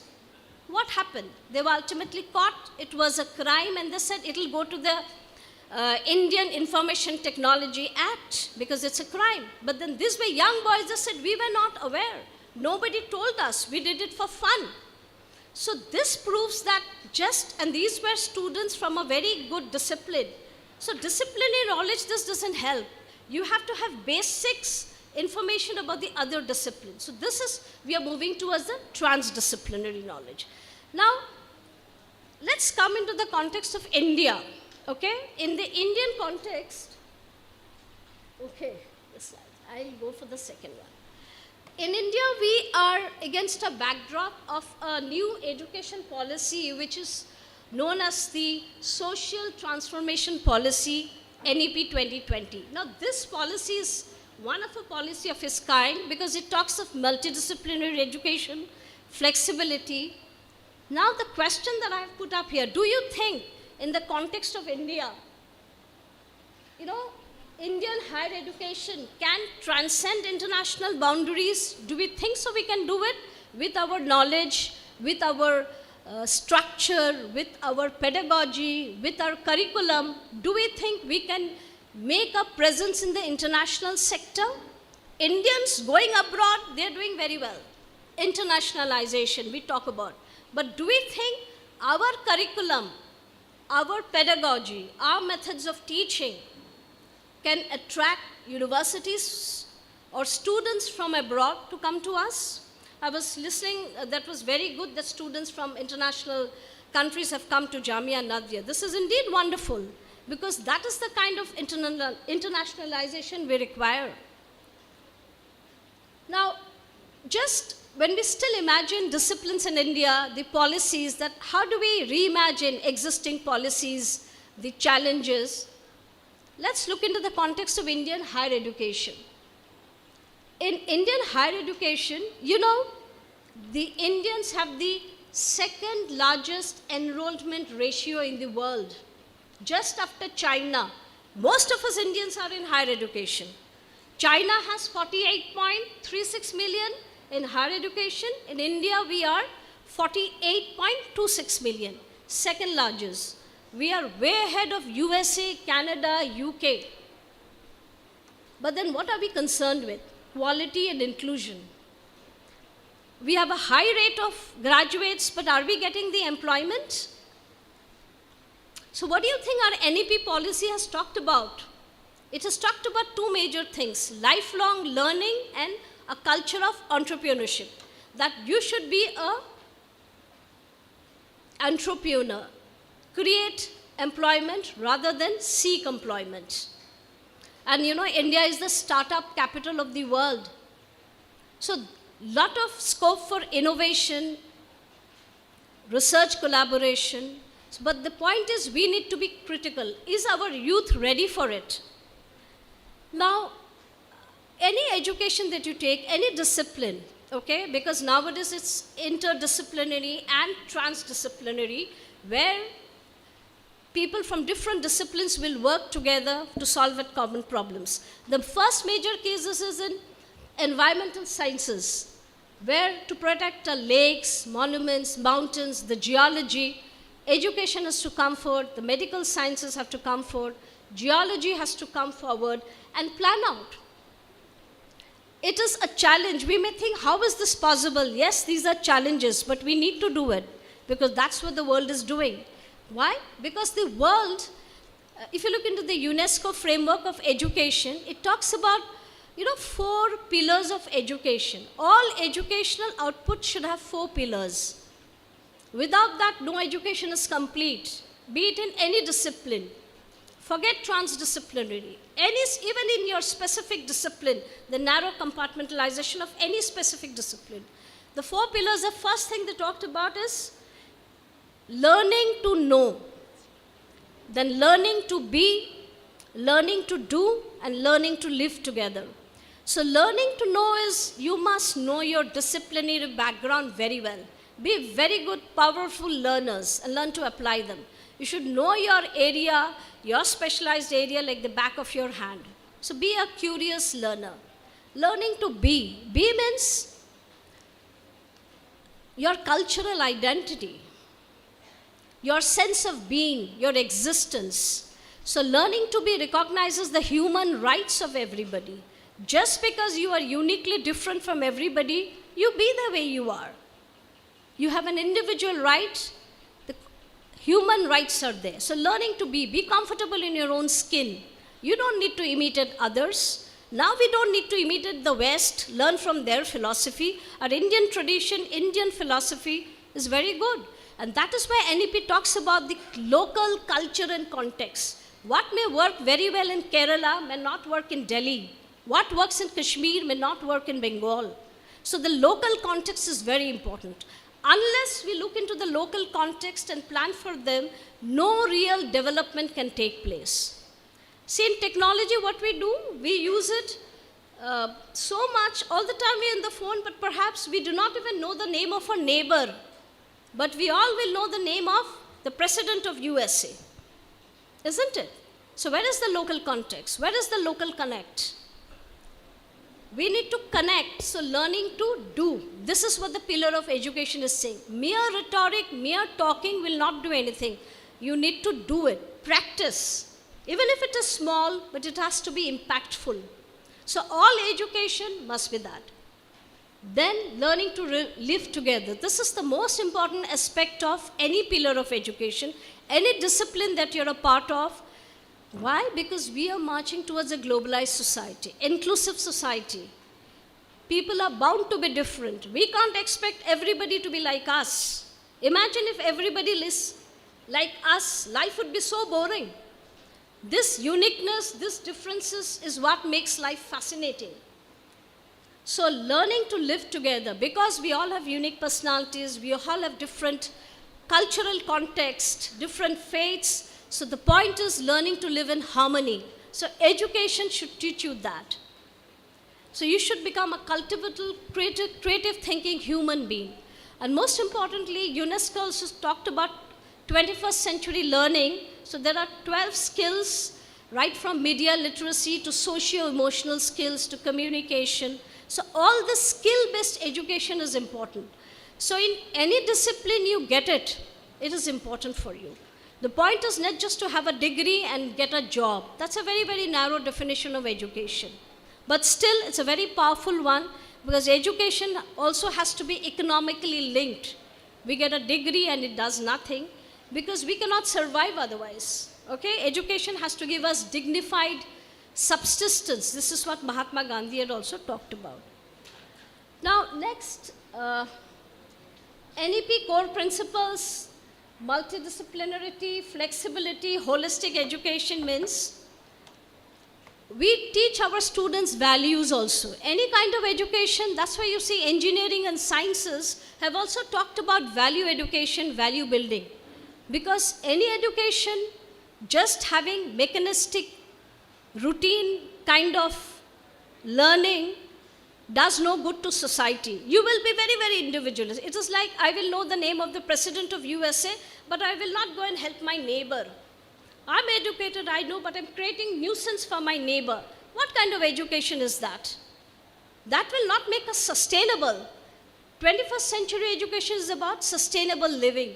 That is why one of the pillars of education is that. So any discipline, whatever you are in, we have to look into this kind of education which is inclusive, sustainable, builds our critical thinking skills, and any kind of approach or education that you do in any discipline, most important is the emotional connect between the teacher and the student. And another thing, another challenge that I was just mentioning is AI or technology. It is very good to use it, but we all know we have to be very ethical and responsible. Otherwise, usage of technology would be very, very dangerous. Unless we have policies to maintain it. India is working towards its policies, even in the use of technology. Even for children, it is so difficult. Children are unaware of many things, but we don't have policies. So we need to reimagine policies. So right now, everything is in a flux. And I'm happy that Jamia Nadwiyya has brought up. These are moments for reflection, thinking. Maybe it's confusing to all of us. Yes, to us also. Because this is a moment of transition. When change takes place, it is not smooth. It is not easy. But we must be prepared to embrace the changes. How do we do it? These are challenges because institutional rigidity in terms of See, when we talk of internationalization, when we're talking of transdisciplinary education, the first thing that comes to mind is collaboration. And the easiest would be research. Research, conclave, have a lecture, have a seminar, conference. These are wonderful initiatives. But when we talk of research, is that can we use sharing of best practices from another country to solve our local problems? Because problems could be saved. Maybe the other countries are doing it better, tackling it much better than us. And we have seen also many countries who are much less than us in terms of GDP, but they're doing very well. So institutional rigidity is a challenge because many countries would not agree to, kind of sharing of practices, or even your institute may not sign a MOU. I was very happy to know that through Jamia Nadwiyya, one of the faculty could actually travel to many of the conferences. It is because the university has facilitated this. You talk about many government institutes, there are a lot of, kind of checks. There are a lot of checks before you can actually go to somewhere and share your best practices. Because this is institutional knowledge. Every institute likes to take care of its knowledge. Knowledge dissemination is important, but there is also institutional autonomy. It's up to the institute. They may allow, they may not allow. So this kind of institutional rigidity is a challenge when we talk of transdisciplinary education or crossing between different boundaries. Resource constraints, funding is a constraint because it's not easy to merge 2-3 disciplines together. For example, even in NEP has talked about multidisciplinarity. For example, you're doing a bachelor's in psychology, you could also take a master's, one of the courses in music, one of the courses in mental health and well-being. But the challenge is in its implementation. There are different boards. Even now you have, I'm sure, ABC, Academic Banks of Credit, and in the name of, IT, information technology, we need to do SWAM courses, digital enhancement. But the kind of which university would do it, the credit, how much, the marks, who would evaluate. So these things are still a problem. But eventually, our country is making policies. We do have SWAM platform for education, and the students are supposed to take those courses. Because out of, suppose 100%, you're supposed to take 40% on SWAM courses. I hope Jamia Nadwiyya can also initiate such things. But there are challenges. For example, who does the checking? Who does the evaluation? Who sets the question paper? And ultimately, who will give you the degree? So this kind of institutional understandings have to be taken place. So this is important. So we may talk about multidisciplinary. In paper, it looks wonderful, but when it comes to practice, it's not difficult, it's not impossible, but there are challenges. And like any new challenge, even this is a challenge. But there are opportunities too, like when COVID hit us, online learning, all of us overnight learned. So it was an opportunity. So transdisciplinary and reimagining disciplines has plenty of opportunities. We need to explore them. And we need to be very, very optimistic about its application. Innovation and ecosystems. Ecosystems mean the entire hub. You need to have research laboratories, state-of-the-art infrastructure, and so that you can collaborate with other institutes and have research, come up to address unique problems in your locality. Do research. Faculty, students, everybody has to do research. Let it not be something very big. Maybe it's something very small, but it should be socially impactful, powerful, and it should be locally relevant and meaningful. You can take the expertise from abroad so that you can, be a problem solver. If you are in the university, you have benefited from the university, it's time to give back to the community. The best thing to do is to do research, be a problem solver. And most of the things we can do it in research. Policies and global collaboration. This can happen through dialogue, understanding. For example, why we need policies is because we are moving towards global and peace education. Citizenship education is very important. That is one of the goals of education. When we're reimagining disciplines, no hardcore between sciences, arts. That meant engineering students, earlier they used to read economics, political science, but that was just a part of the syllabus. But now they have to do it as part of their assessment and evaluation. That is how reimagining. So this can be through shared understanding, dialogues, cross-border learnings. This is how we plan to do education. Then again, technology, if you look into it, it has to be ethical. It's just not we are using technology without any, humanness. We have to be very, very careful of, for example, what happens in a WhatsApp. The moment we receive it, we just forward it. Have we ever thought about it? Should I forward it or not? We need to be ethically conscious. We need to think in these terms of things. Is the content we're getting, is it sustainable? If I forward it, what is the purpose? We need to be critical thinking citizens. Everything has to be a purpose. There has to be meaning towards it. Otherwise, there won't be any difference between us and inanimate things. We receive, we just forward. We have to use our powers of cognition. We have been bestowed with a brain. Think. Okay, so this is the aim of new generation education that we have been hearing since morning. It's the student-centric. The focus is students. You have to be critical thinkers, problem solvers. Education system is changing. See how you can apply the knowledge, skill, values learned in your classroom to your practical life. And everybody could do it differently. There is no one way of doing it. Facing global challenges. This is what, beyond your discipline, can you think of, applying the knowledge and skills. For example, in terms of inclusion, what happens in inclusive education? We talk about having people of different socioeconomic status, cultures, and faith.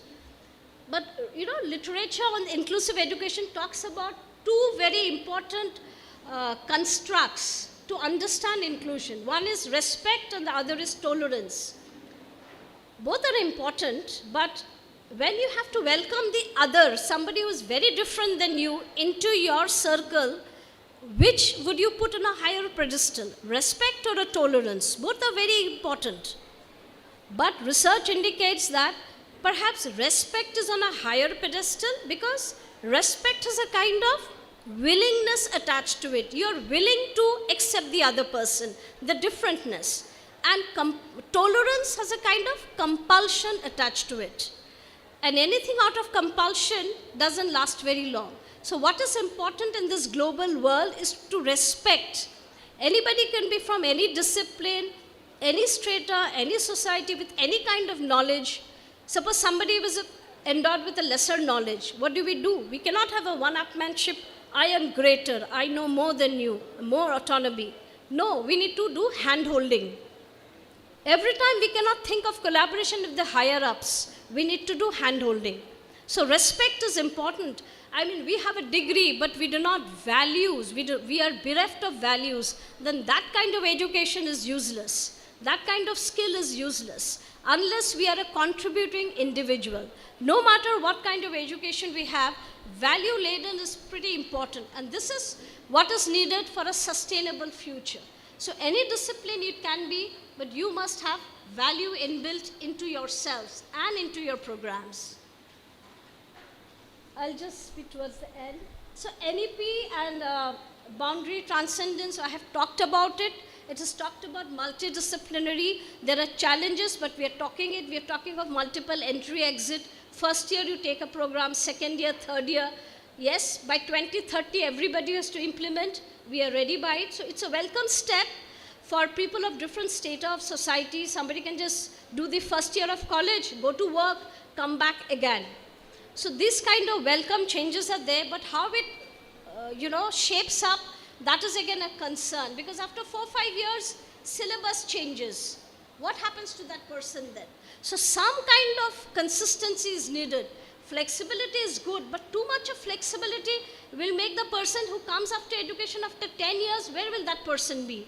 So this kind of challenges are also there for us.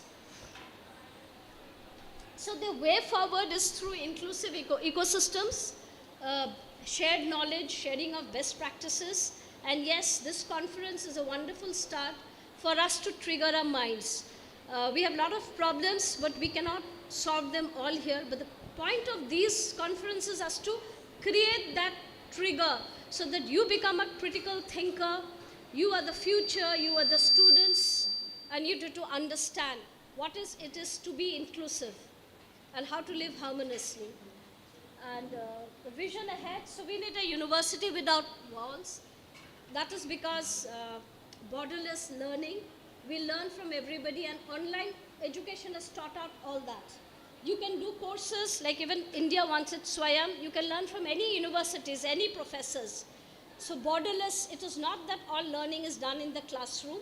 So the current context it made is very, very easy because of online learning.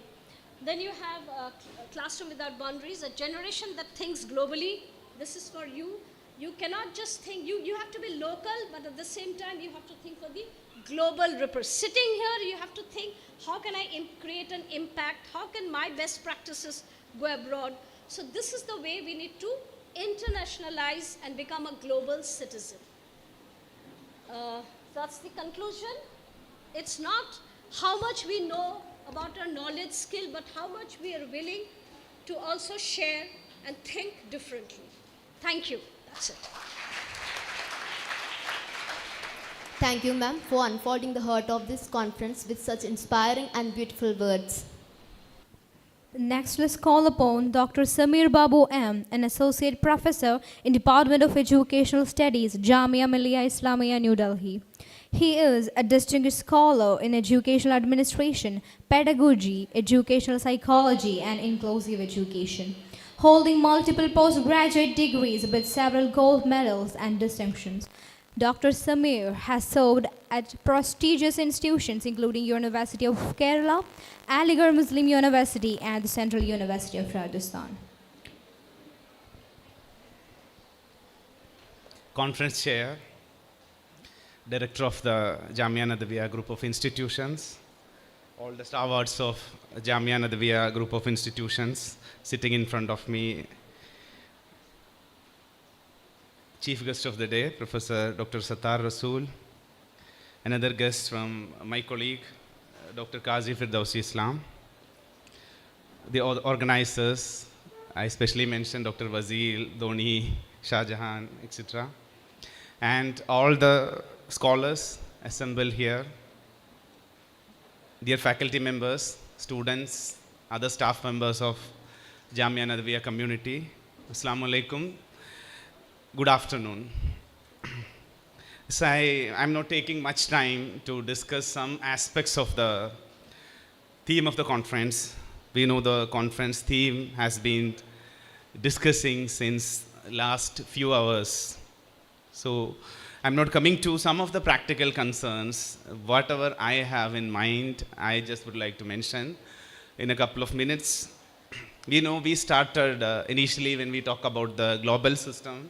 Along with Indian system, we have what we call it as the traditionally, we talk about Indian education, Indian system of education, Gurukula system, and as a land of multiple religions, we have different systems. We were part of various invasions, colonial rules we were having.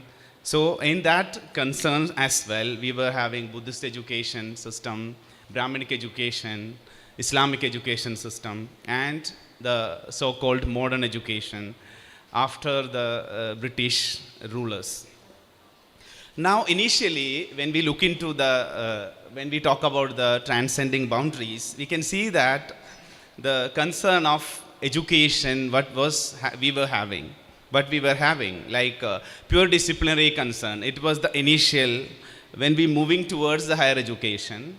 Of course, in school education, initially, primary and secondary education, we have a kind of general education. All the disciplines, all the subjects were being taught, and when we are moving towards the higher education, we are particular about a discipline, at least two. This was the concern earlier, pure disciplinary oriented. When we comes to the masters, completely a subject is being taught and learned. That was the concern initially. Then we came to fusion and integration. We got lots of beginning with the biosciences, biotechnology, biomedical sciences, and lots of used subjects we have. As trend subjects, we can call it as. Now we have multidisciplinary. In Indian context, when we look into, even though it is not a new as we talk about a multidisciplinarity and transdisciplinarity, so globally we are having lots of experiments in the bandwagon universities. We know multidisciplinarity is the multiple things. When we talk about the dual degree programs in the NEP 2020, we about to start. Similarly, we were having experiments from various countries, NUS, National University, Singapore, the other universities, Cambridge, University of Leeds. We have some programs like this initially as well. Even a couple of decades back, they started this kind of initiatives. But we are in that. When we talk about from my institutions, even before the multidisciplinary concerns of NEP, we were having BA programs.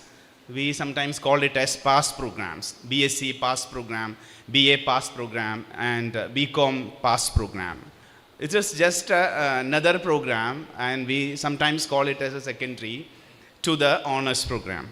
So it was exactly like an interdisciplinary. When we talk about a BSc PASS program, you will have zoology, botany, along with chemistry, physics. Sometimes you will have mathematics as well. In the BCom also, you have to take various other subjects like geography, political science, sociology. BA program, even though this was considered as secondary, that's not the first-hand programs. The more intakes will be there, but at the same time, the demand was not up to the level earlier. But in Jamia-like institutions, University of Delhi as well, you can see that this is the most celebrated program, one way. Because when we look into the profile of most of the civil servants, those who are in the forefront, you can see that they have this kind of programs. In Jamia, for civil service, those who are aspirants of civil service, they prefer these kind of programs, multidisciplinary programs, as they have some other intention, what we actually mentioned, considering the transdisciplinary nature of the disciplines, the approach towards the education. So we talk about holistic education. Of course, the multidisciplinarity, transdisciplinarity talks about the holistic. Other than the understanding, generally when the kind of education system we were having, now we are talking about the advanced education. And when we look into a serious research into that, I'm just talking about, even though it's a global conference, I'm talking about the context of India, what is happening inside the classroom. Discourses and dialogues, as Dr. Kazi mentioned, the way forward, but what is happening in the classroom is literally the traditional method that we followed. The one way we call it as the bookish method. Sometimes sometimes when we talk about some of the programs in other than India, they mentions about last year I visited, this year, a few weeks back, I visited one of the Malaysian universities. So they were just discussing, actually, we don't have a system like yours in Malaysia, because we are not following a kind of strict things for a book. That we know that what I mentioned is, for the undergraduate programs now, we prescribe some of the books. So for a student, especially they are coming to a system of higher education, they are not bound to a specific book for a discipline. For a subject, for a course that you are teaching, that is not only from a specific booklet. They should be given at least a group of books, what we call it as a collection of books of eminent authors. In that way, I can tell you that Jamia Millia is one of the leading universities. They prescribe the books only. We don't have a culture of textbook other than for some of the languages. No publication, you can get it from Delhi area for teaching for the subject. But it is not the case in many of the states like Kerala, Tamil Nadu, etc. So the concern is that when you are not giving an opportunity to involve into such kind of avenues of transdisciplinarity, how can we promote it? That is a serious question. Instead of simply looking into a kind of traditional method of teaching learning through lecture come discussion, we have to move ahead. Because the concern of the higher education is not simply the learning, it is beyond. We have to make and prepare the people for learning to learn. We are preparing people to learning to learn, not just simply the kind of transaction of knowledge. It is not simply the transmission of knowledge. It is more than that. We have to make them at co-creators of knowledge, as we talk about in Vygotsky's constructivism and later discussions of that. We have to make the people co-creators. So this kind of initiatives like conferences of multidisciplinary nature definitely will help people in that direction.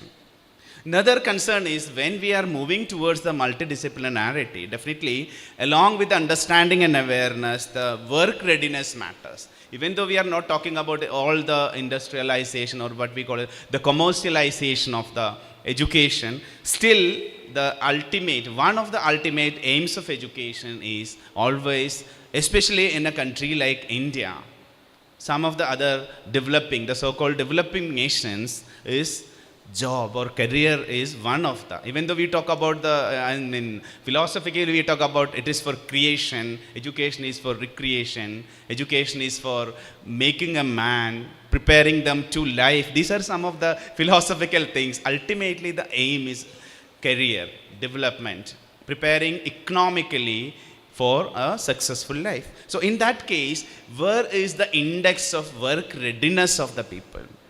Communication, we call it 21st century skills. What is the level of the 21st century skills? While integrating these kind of things in a multidisciplinary, in a transdisciplinary nature, definitely different approach of different disciplines we can integrate and come towards this kind of ideas definitely. When we have seen some of the things, PhDs, we talk about the PhDs are good, and we talk about the highest degree in a discipline, in a subject. But at the same time, the skill, sometimes they are into a teaching, most of the time they are not ready with the skill of teaching. Communication is a trouble. Even though we talk about in NEP as well talks about the instruction in a vernacular language, the medium of the students. It's a requirement, it's much appreciated. That initiative, along with, as a global concern, as a global competitor, definitely the global language, English as lingua franca, it is an essentiality.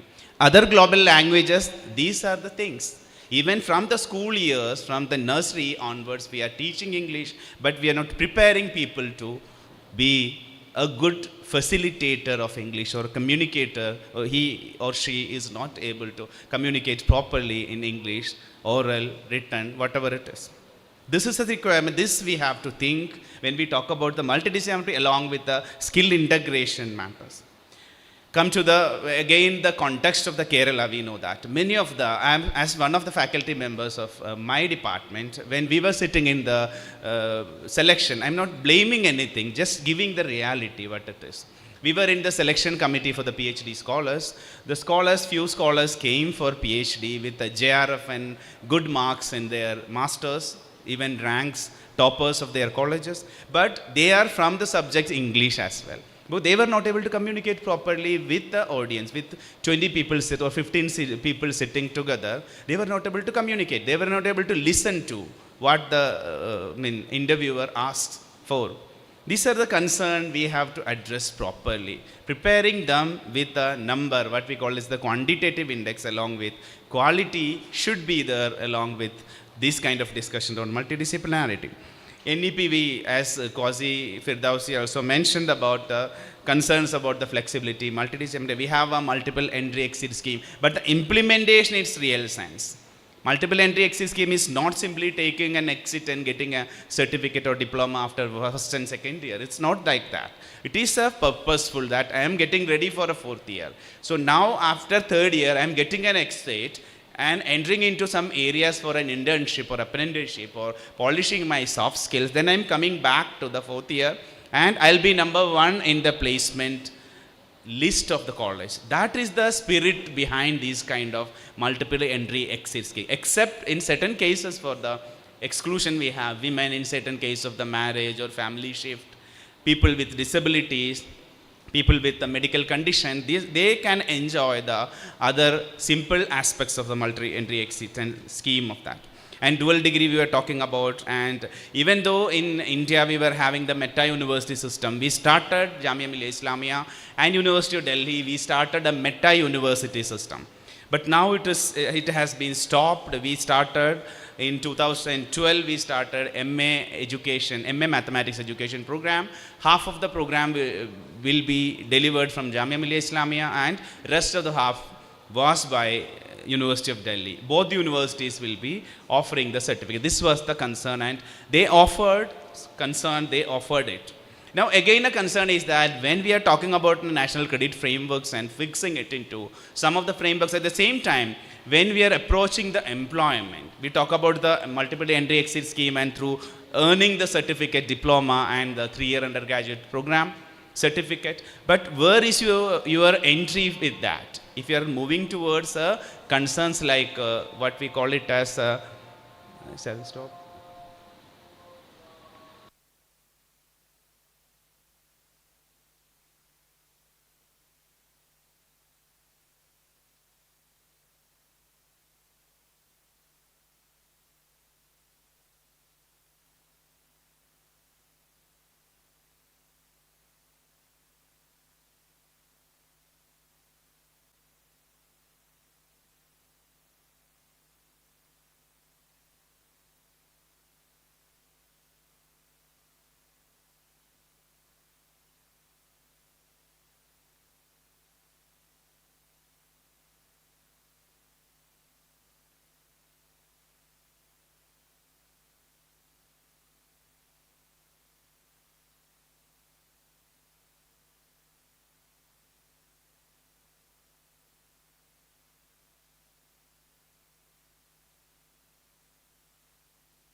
Okay, because we are running out of time, so let me conclude in a few sentences. We were talking about outcome-based education. My previous speaker also mentioned about it. So outcome-based education is not, we talk about in terms of, not for writing it in terms of knowledge awareness, understanding, values, professionalism, and skills and proficiency. Rather, it should be implemented properly to come up with such kind of things. Let us take some of the concerns from the bandwagons, like we are just moving from British to an US system through this new education policy that we know. But along with, we should have some of the learnings from of the bandwagon university, like why the world-class universities like MIT, Queen's University, like University of Malaya, the university from which the chief guest is coming, they have some value, some professionalism, that we have to adopt something. I hope that this conference will be such kind of a thought-provoking nature. Let us wait for actions to come, plans to evolve out of the conference. Simply deliberations will not matter. Then definitely there will be some kind of outputs to come. We have to contribute towards the sustainable development goals. That is what all the conferences these days we are aiming towards. Thank you so much. This is all my concerns. Thank you so much. Thank you, sir, for presenting the essence of this conference with such insight and depth. Once again, I thank both of you for beautifully unfolding the theme of our conference and for leading us into the meaningful academic exploration. Your presentation truly sets the academic tone for the discussions and research dialogues that will follow over these 2 days. Next, we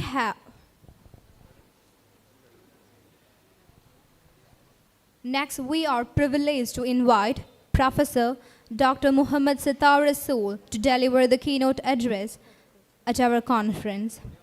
Holding a PhD and MSc in Industrial Engineering and Systems and a BTech in Mechanical Engineering with Education, Professor Sitar has over 130 index publications, 17 books, and numerous book chapters.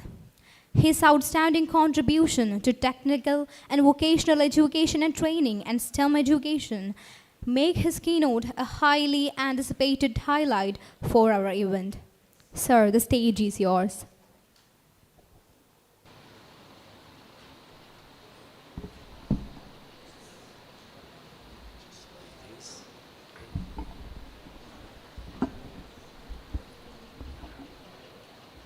Can you switch on the slide?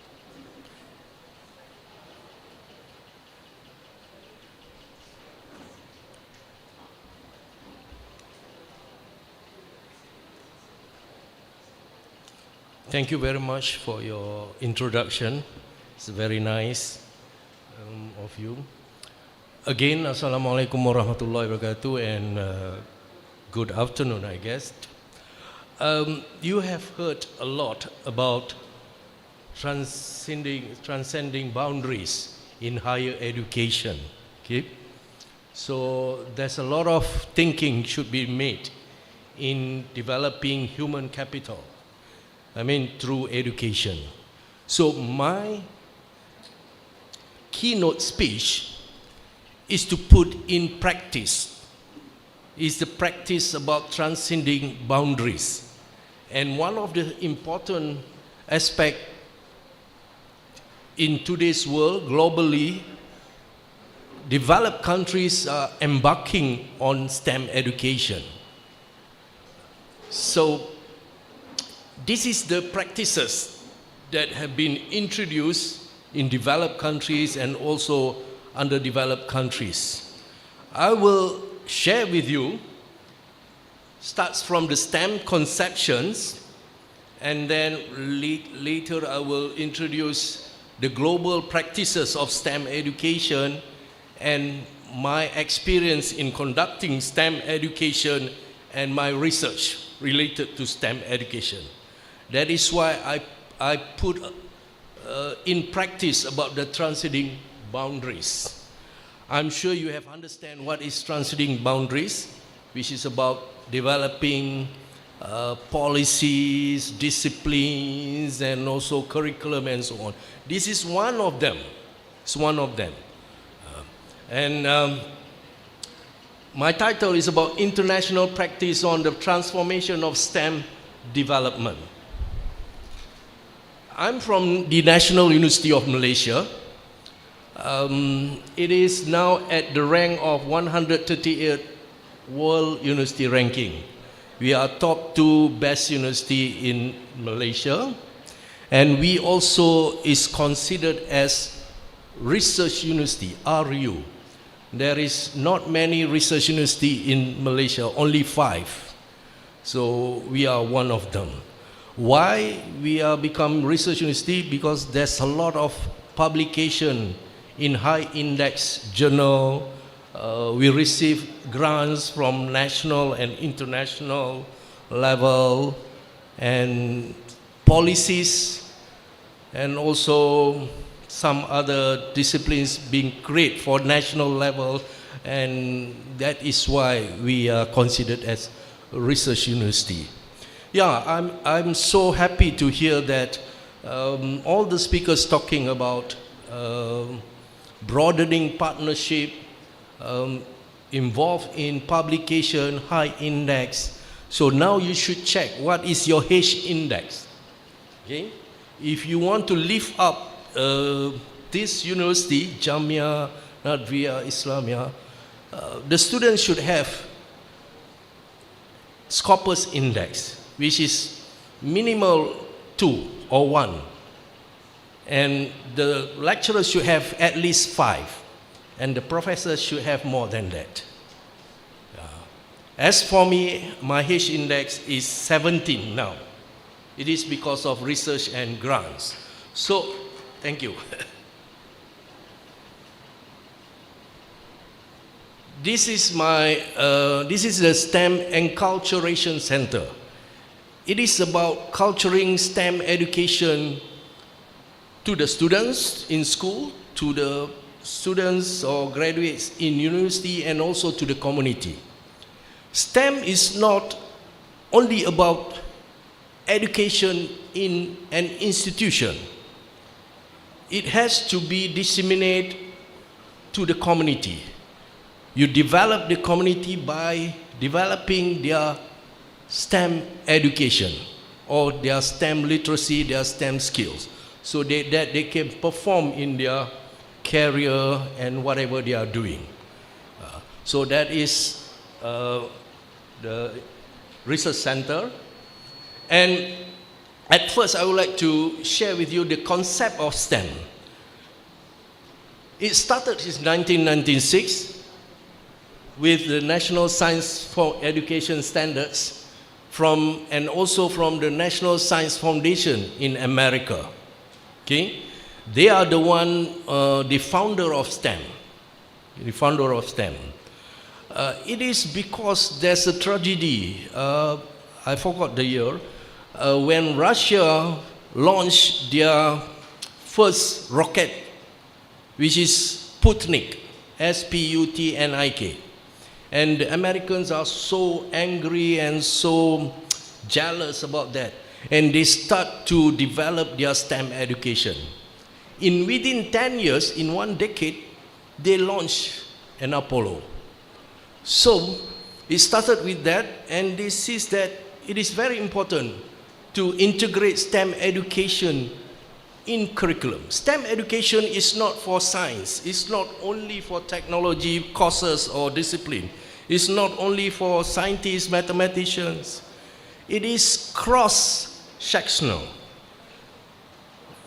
In Malaysia, we integrate STEM education cut across all courses. We call as STEM cross-sectional courses, meaning that those teachers who teach language also must integrate STEM. Teachers who teach Islamic studies also must integrate STEM.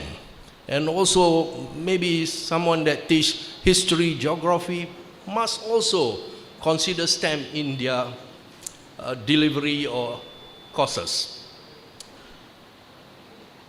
So it started with SMAT, actually, from the National Science Foundation. Then later it changed to STEM. It just changes of the acronym.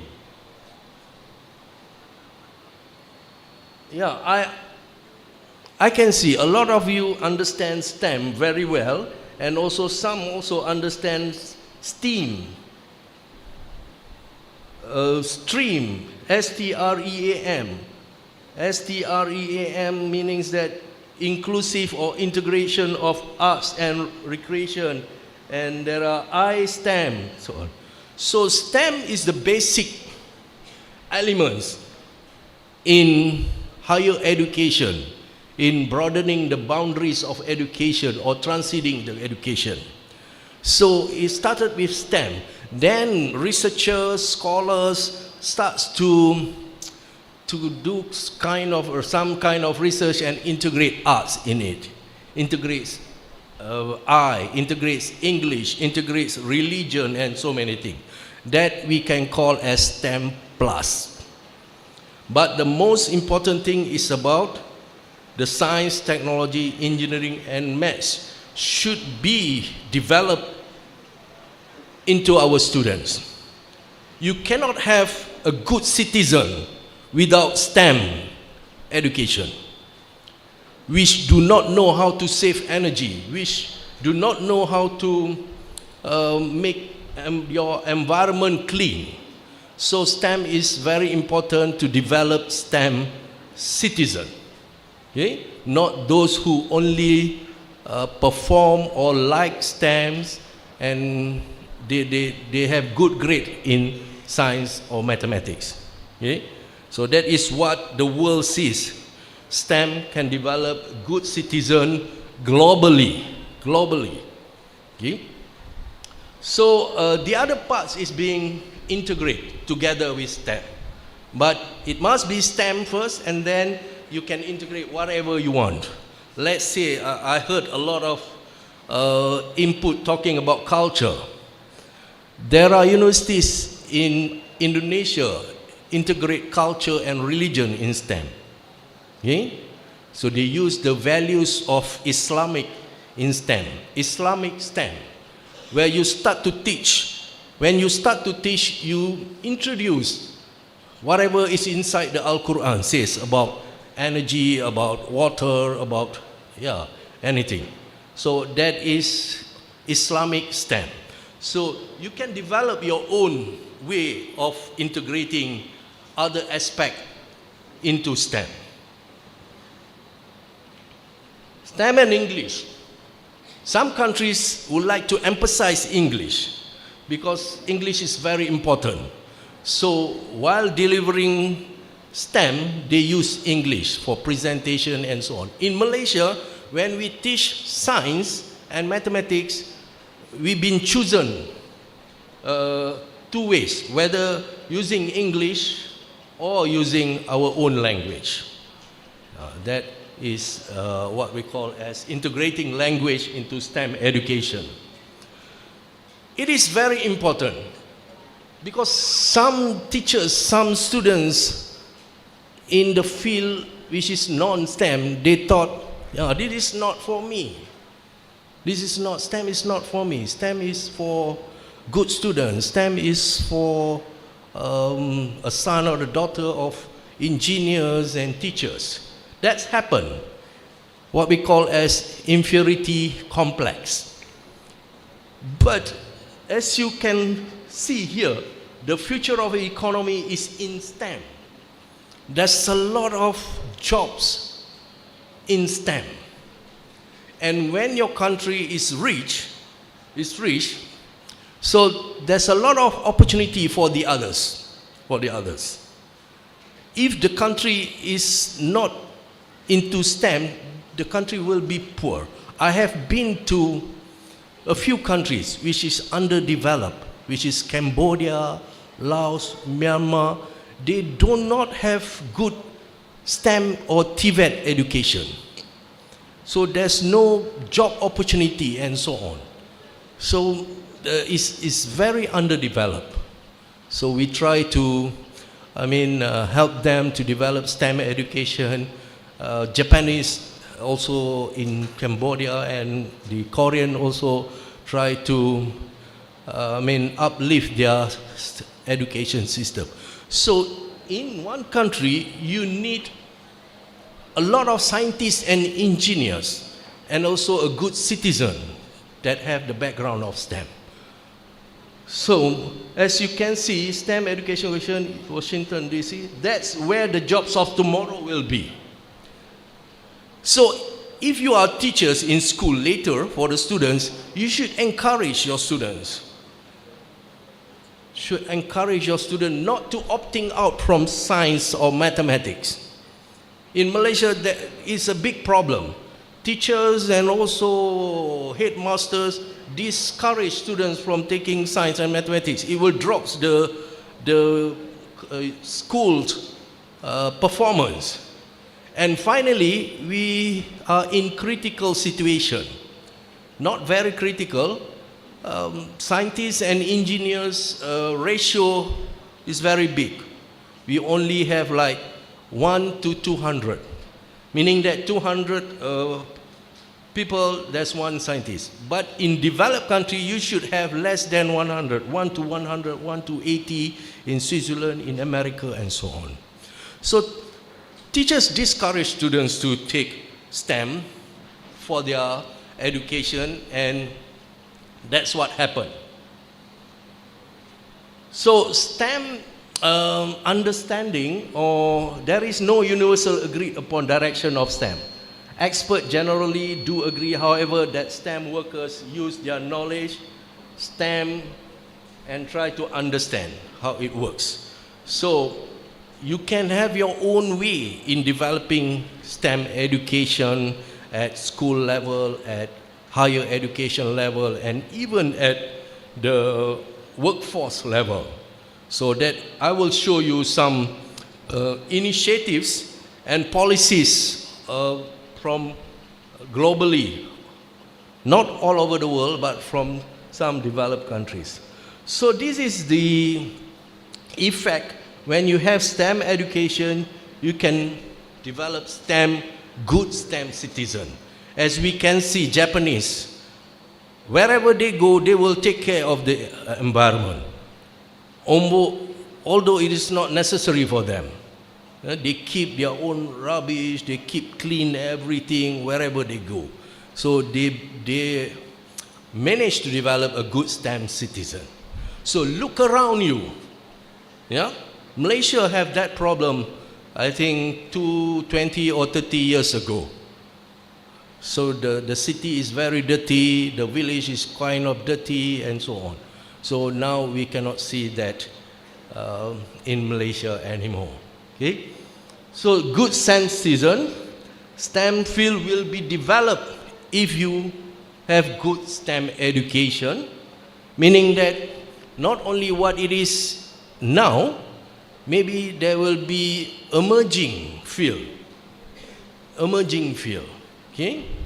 So there's a lot of chances when there is a advance of technology, of AI and so on, so there will be an emerging field. If you don't have engineers, scientists, and also technologies, computer technologies, so it will not happen. Okay? And it supplies workforce to the industry. You have so many industries. In Malaysia, we have automotive industry, palm oil industry, oil and gas industry. So a lot of job open for graduates, those from the STEM background. Yeah, I think you have seen this from one of our speakers. It's about SDG. So we should integrate STEM education and be focused to the sustainable development goals. Okay? It's very simple and straightforward. Whatever you develop, your projects, your activity must be in line with the sustainable development goal. It doesn't matter whether you are from the Arabic studies, language studies, or engineering and so on. So sustainable development goal is the international, what we can call as policy. So we develop something to avoid poverty, to avoid hunger, good health, and also we take care of life below water, life on land. We should train our teachers to engage sustained development goal in their teaching or delivery. We should have activities or program of STEM related to SDG. That is how we put in practice, we develop the awareness, and also so many aspects and values can be developed. This is a framework where you can strategize your STEM education, nurture interest at early stage, meaning that early childhood, and make connection, build foundation of STEM at primary, lower secondary school, develop and build STEM, upper secondary school, enhance STEM skill. Do not be too late. Like previously in Malaysia, we are too late to develop and build STEM skills, enhance STEM skills before this. The Japanese, the Koreans, introducing electronics, robotics as early as they can at preschools and also lower secondary school. And we should challenge our students. In today's world, access to information is at fingertips. So sometimes students went to school and they found out it is boring because teachers do not create activities to catch their interest. It happens to my daughter and my son. They come back from school and say the teachers do not put in practice whatever they teach. They always just introducing or lecturing, giving theory without put in context theory and practice. So that is very important. At the upper secondary school, 15, 16, 17 years old, you must develop a very high-end STEM activities. Okay? This is what Transcending Boundaries and all over the world is looking into it. This is the high time for us to prepare our workforce or students to the world or to the world of work. And why? Is it okay? Okay, this also been mentioned by one of our speakers, I think Dr. Kwazi. So in STEM education, there are so many skills and values. If you develop it properly. So STEM education is about multidisciplinary. It's best to integrate a few disciplines which is related to the STEM. So curriculum integration intensity continuum. So multidisciplinary, interdisciplinary, and transdisciplinary. So later you can explore what is it about multidisciplinary, transdisciplinary, and also interdisciplinary. Okay? So the features of STEM altogether, this is just a conception. To develop STEM literacy, you should start with the SDG. SDG means based on World Grand Challenges. In Malaysia, we also ask students to focus on Malaysian Grand Challenges. And I also know that there's a lot of the country Grand Challenges. Okay? Like what we can see, the flood just happened, COVID-19, and the poverty issues, the energy issues. So that should be in line with whether world grand challenges or the country grand challenges. Every country has its own grand challenges. And then, to solve the problem, you have to think of science, technology, engineering, and mathematics to solve the problems. Meaning that to solve the problems, to produce the products, come up with innovation and invention, STEM is needed. You cannot sell anything if there is no safety, it is not beautiful, it is not friendly, and so on. So the product of the country will be in the country itself. So you need to have someone that is creative, look into the science, the technology, the engineering, the mathematics behind the activities of the products. I'm talking about a big picture actually. So why STEM is important. So this is I think it's not the main, but one aspect of transcending boundaries where integrating STEM into higher education is very important. After that, choosing the right STEM approach. I know that you know about STEM approach, the work-based learning, problem-oriented, project-based learning. There are so many approaches. So make it active learning process or student-centered. Do not use traditional way in inculcating STEM education. There's a big mistake in Malaysia. The teachers, when I ask them, did you choose the right learning models? Yes, we use problem-based learning. How do you use it? Oh, we give questions, problem question. That is not suitable for STEM education.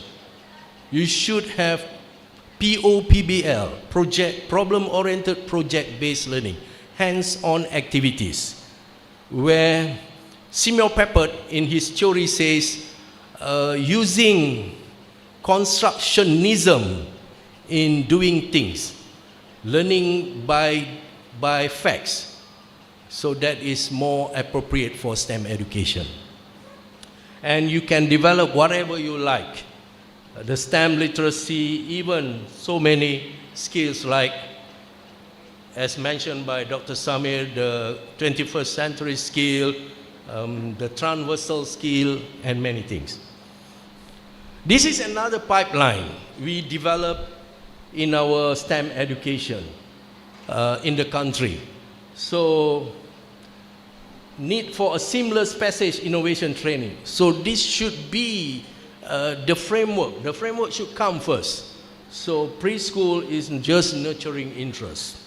At primary, make connection, develop, and then secondary, develop building, and tertiary, enhance STEM skill, and so on. Then you may or can develop students. Final skills that you need is students to be innovator, creative, collaborative, and entrepreneur. So that is the powerful of STEM activities or integration of STEM in education. We started in 2000,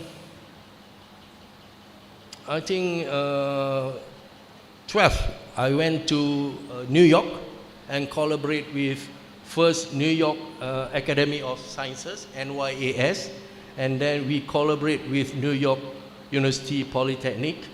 So they have started STEM earlier than us. They are the founder actually. But now in the internet, when you see STEM, everybody claims they are the founder.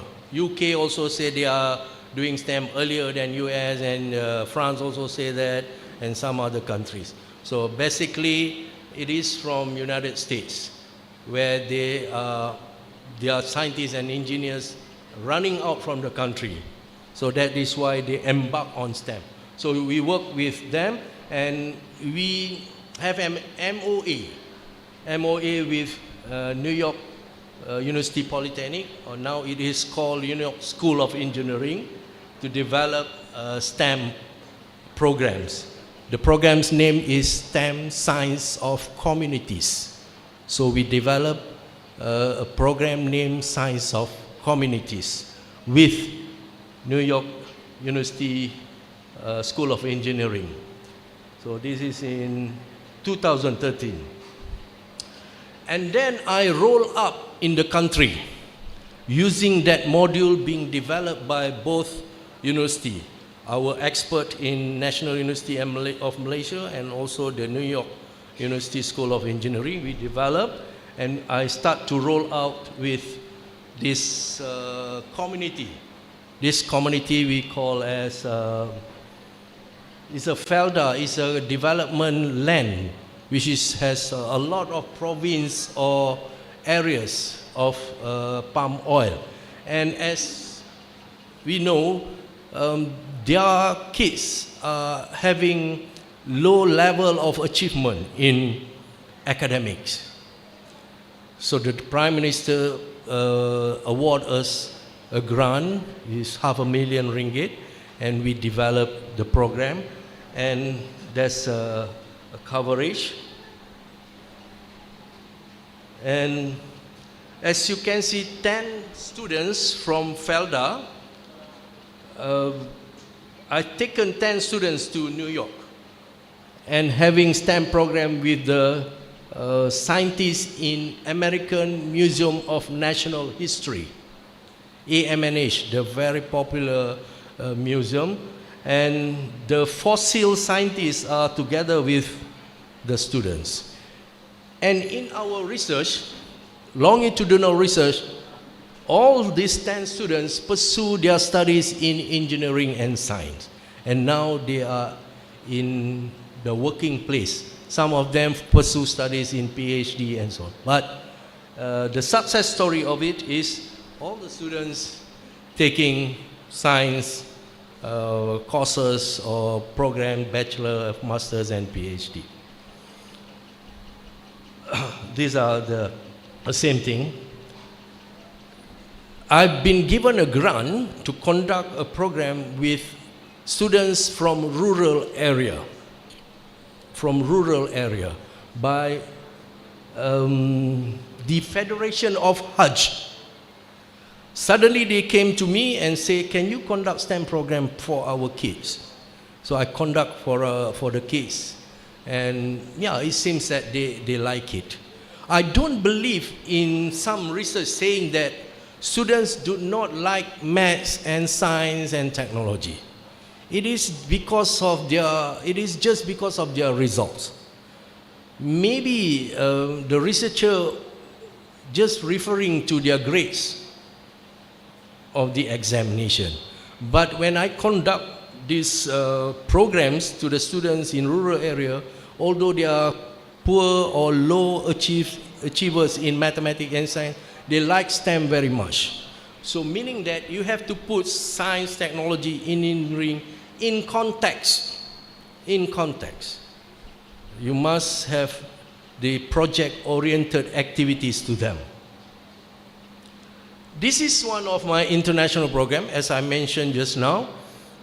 Cambodia has less or low STEM integration in their education. So I received a grant and we went to Cambodia to train the Northern University students, from the Northern University students, 20 of them, and then we conduct STEM program into one area which is called Kampung Cham, village of Cham. So their STEM education needs is different. In countries like Malaysia, India, maybe we are going into high technology, but in Cambodia, Laos, they are looking for clean water, they are looking for good energy. Their energy, the electricity break down almost every hour. Almost every hour. So, and there are so many areas which is not very clean. So we teach them how to get clean water and some of activities related to solar energy. So to integrate in their education. This is in University of Kerala. So I have a good friend here, Dr. Samir, invited me in 2017 under Erudite program.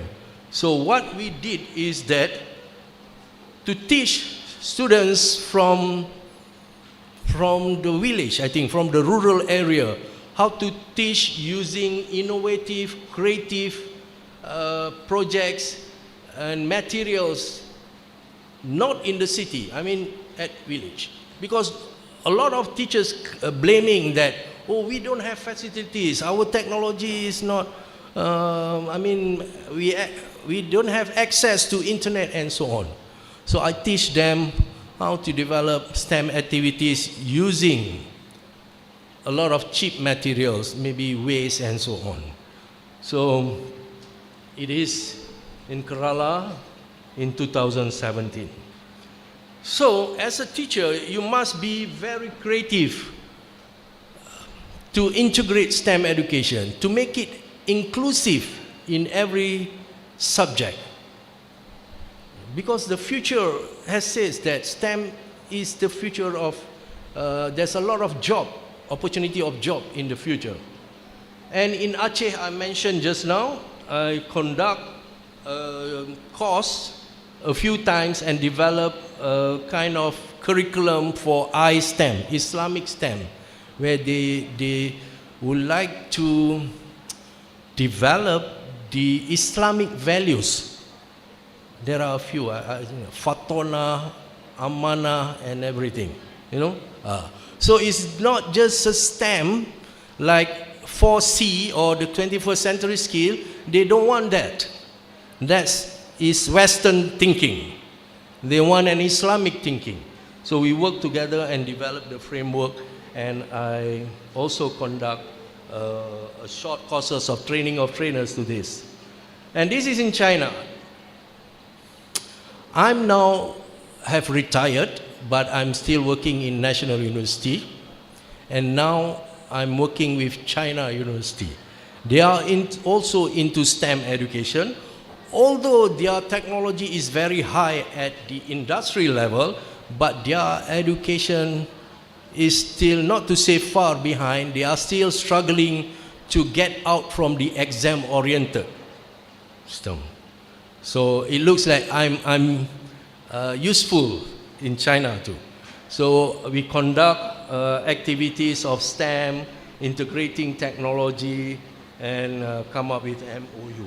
This is Jiangsu Second Normal University, which is in Nanjing.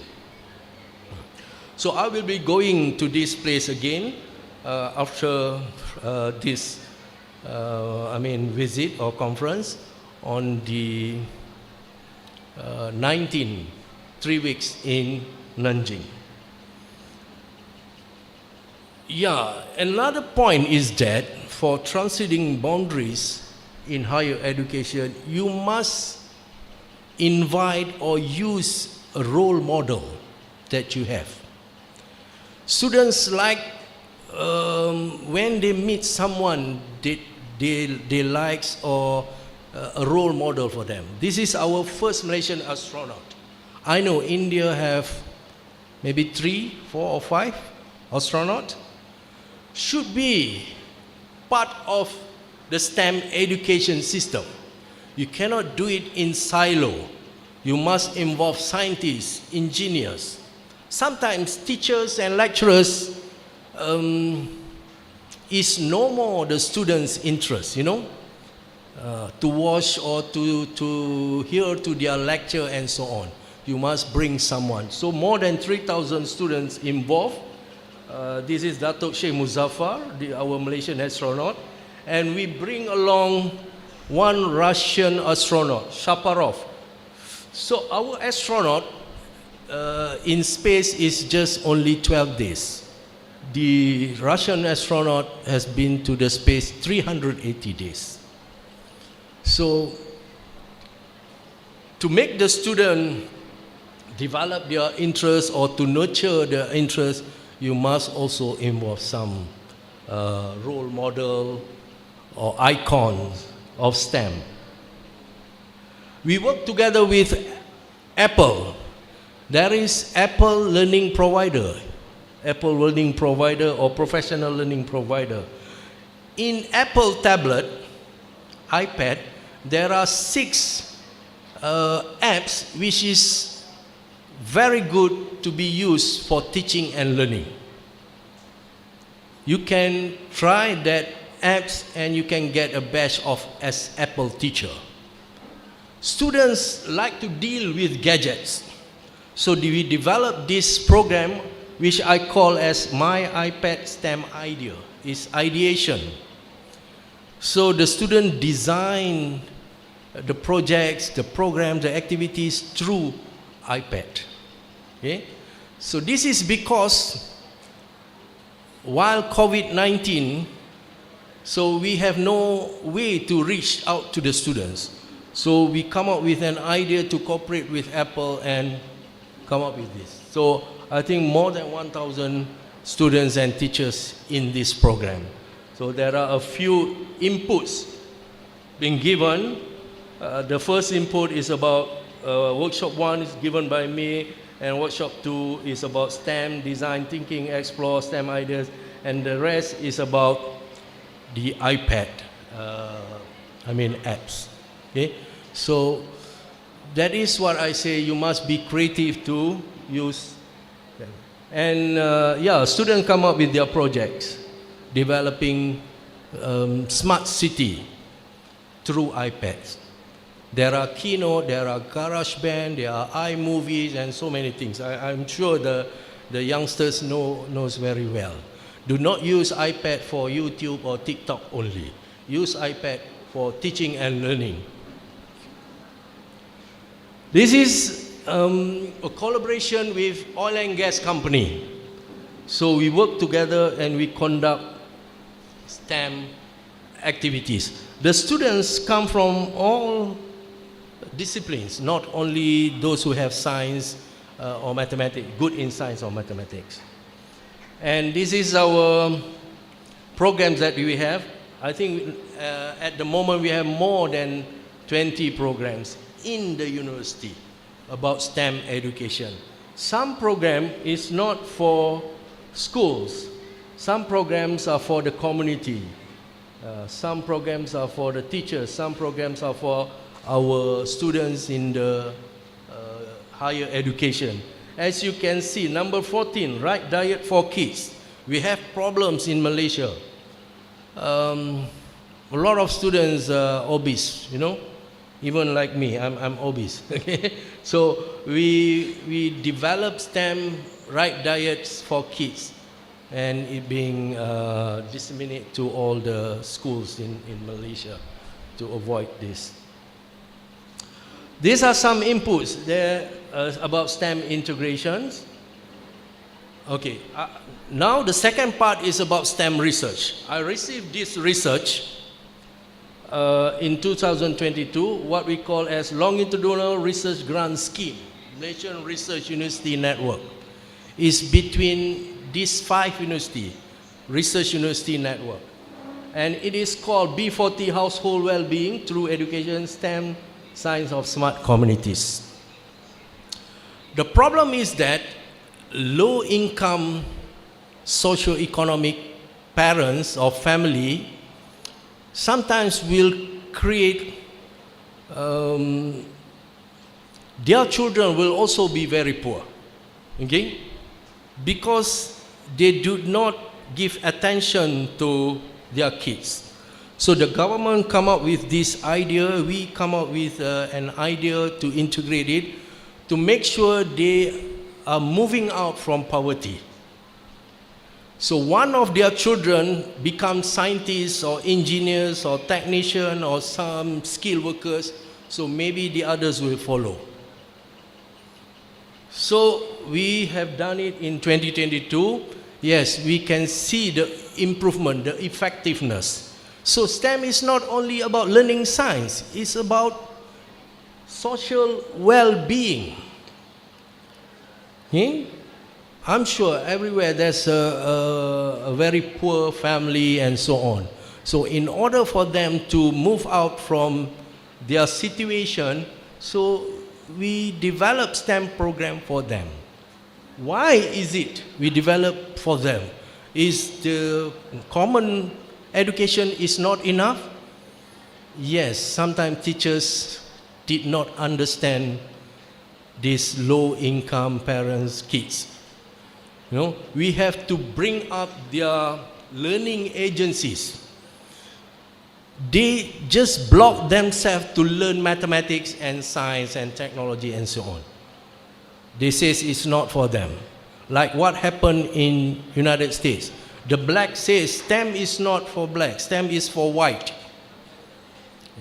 So this happened in certain communities, like rural communities, poor or lower income family, and maybe marginalized group happens.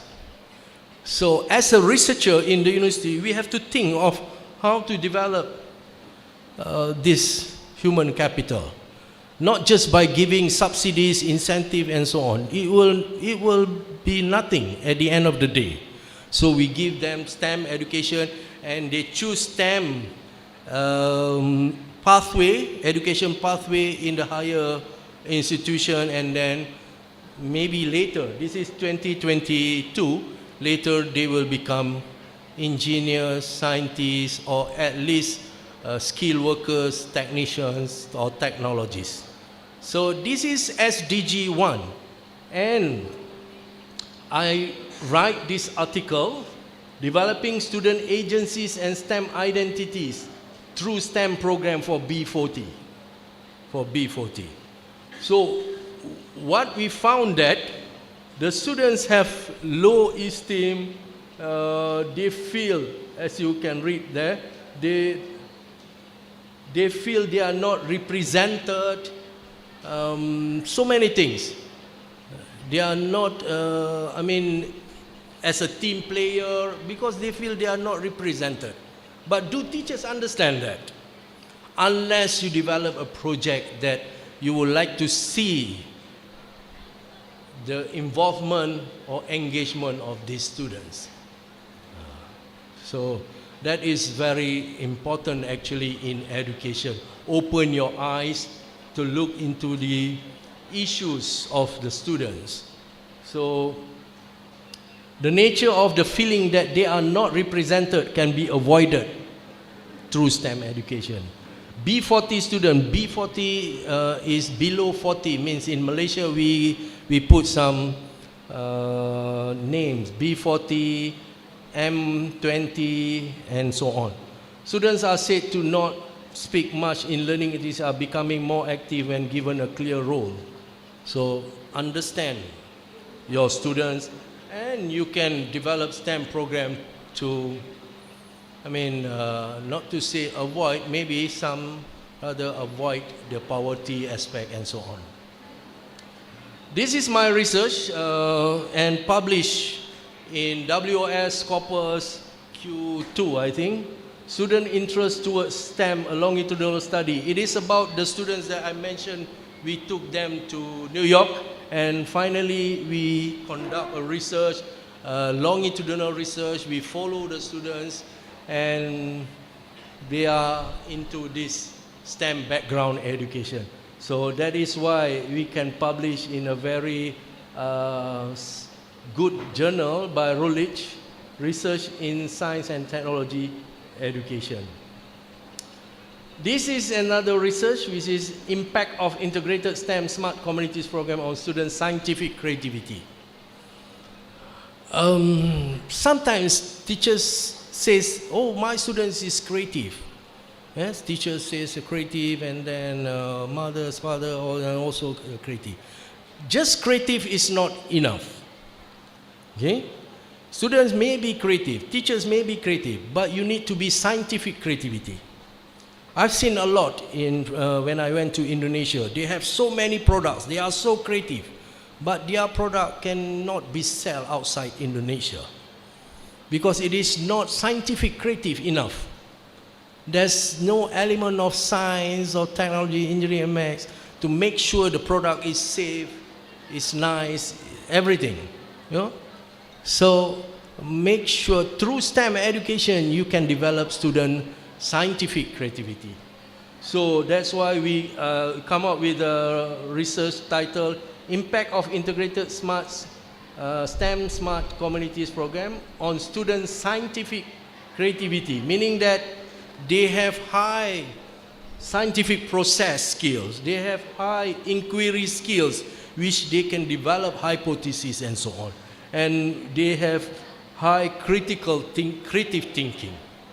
That is what you can develop through STEM education. Do not just talk about creativity, but maybe STEM can help you to develop scientific creativity. STEM learning through engineering design process. This is also a very good journal, which is Eurasia Journal of Mathematics. As you can see, study about STEM learning through engineering impact on middle schools. We try a few models of learning, teaching and learning, a few models, and we use it, which is project-oriented problem-based learning, I guess, and then we look at all the aspects, interest towards STEM career, interest towards STEM subject. At first, when the students engage with the program, we do some survey. We found out nobody wants to be engineer and scientist and so on. But at the end of the program, after the intervention, they change their interest because we give them hands-on activities and they can see clearly. So that is why project-oriented and also interventions can develop student career adaptability. Sometimes they block themselves because they don't understand why they have to learn this and that. So through STEM, they can see it clearly. So this is another article. So this is what I meant by engineering design process. We use this engineering design process in our programs. This is to foster 21st century. A lot of researchers talking about 21st century. I said, just try. Is it easy to develop 21st century through STEM activities?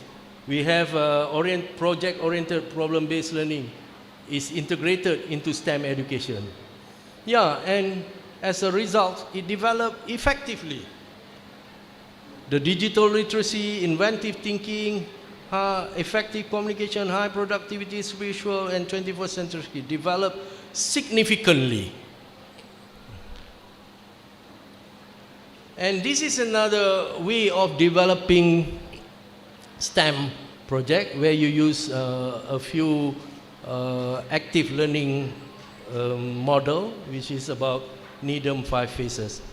Okay? I think you can use it or you can choose another one. It's for me. It's almost there. Using STEM integrated approach to nurture students' interest in 21st century, almost the same. This is my biggest achievement, I think, in my career, where I received a grant from Asia Pacific Economic Cooperation. You can get this report. We come up with this research, actualization of integrated STEM degree programs, a model to inform, catalyze, and shape inter and transdisciplinary university. So we finished that project. National University of Malaysia, I together cooperate with Associate Professor Dr. Tang Wee Teo from NIE Singapore. We received a grant of $121,000. And we gather all the experts from the world, I mean international, from US, UK, France, and also I think someone from India also being called. And then finally we come out with a framework, I think it's a model about actualization of integrated STEM degree. Another few parts I just glanced through, okay? In order to have global or STEM practices, a good STEM practices, the first thing is about industry driven. Teachers must work together with industry, okay? And integrate AI technology and so on. And industry, like in one of the country here, Siemens, and in Malaysia, Petronas, a lot of countries, ExxonMobil and so on. I give you some scenario of the world. So integration, industry-driven curriculum is not just a theory. Their government has emphasized. In China, there is a policy of vocational education in industry integration. There is a policy of modern industry college. Okay? There is a very clear policy to emphasize on industry driven. In Germany, they have dual education system to look into STEM education. In Malaysia, we have ILO and also MMU and so on. United States, South Korea, they have Meisters. So this being established in this country to embark and emphasize on STEM. So China's industry education, Germany's, Malaysia, South Korea, United States, Japan's, and I'm sure there is in India too. Second, to develop STEM program, you need digital skills integration. As you can see here, to develop digital literacy, technology, and blended learning. China modern apprenticeship and digital focus. Japan focus on digital and soft skill integration. Korea smart learning factories in higher education. Singapore skills, future, and technology partnership. This is a policy. And Malaysia, we have cybersecurity at Cyberjaya to look into the digital skills integration. India, I think I just got it, National Digital Literacy Mission. You have National Digital Literacy Mission. Okay? Number 3, global STEM education practices or pathways to develop all these thinking skills. I just take a few. Malaysia promotes lifelong learning, and also some other countries also promote. So integrating AI and data analytics is the key in STEM education. I did mention about transversal skill. Through STEM education, you can develop students' transversal skill. It is not simply soft skill. It is not simply the 4C, collaborative communication. Transversal skill is about the autonomy. You must develop student autonomy, proactive, responsibility, ability to learn, leadership, creativity, and so on. So sometimes we did not focus on this aspect. These are the challenges in this era. As you can see, competencies and foundational literacies in today's world is different. Literacy, numeracy, scientific literacy, ICT become necessary skills, become foundational skills. So meaning it doesn't matter whether you are teaching Arabic or language or history, but it becomes foundational skills. Okay? And the characters, qualities should be that. And this is also another part of transcending boundaries, where you should integrate cross-border e-commerce. Entrepreneurial mindset should be in your curriculum, should be in your activity. Cross-border e-commerce is become normal or common today. This is one of my student research from China. So we developed a framework of cross-border e-commerce. So she has graduated this year. Sustainable and green skill. I think I will skip this because someone have mentioned it. And in sustainable, circular economy is become important. Meaning that those days there are 3 R, reduce, recycle, and another one. But in today's world, it is not only 3 R, it is 7, 8, or 9 R. You repair, you develop something from the waste. That is what we call as circular economy. You turn something into another product, another industry. So this is popular and happening in all over the world at the moment, circular economy. So as you can see, Germany look into circular economy related to energy and so many. Okay, so I don't have to read.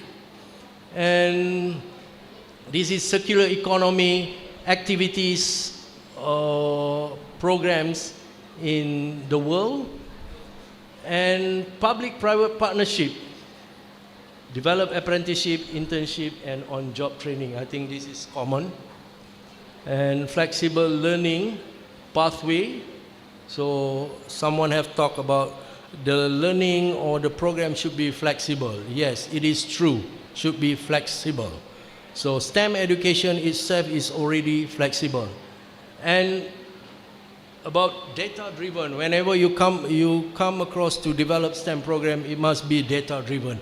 It's not just like by theory or by talking, must be based on data. And don't forget about this. We have go through the COVID epidemic. Now we have to prepare the crisis-proof curriculum.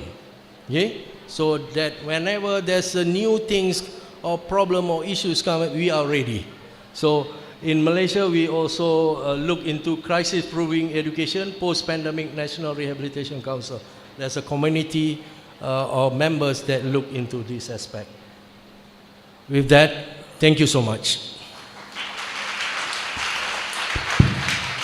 Thank you, sir, for your inspiring words and gracious presence at this international conference. We are truly honored to have you with us today. To express gratitude and acknowledge to all who made this day possible, may I invite Dr. Abdul Ghafoor, the principal of Jamia Nadwiyya Training College, to deliver the vote of thanks. Sir, please.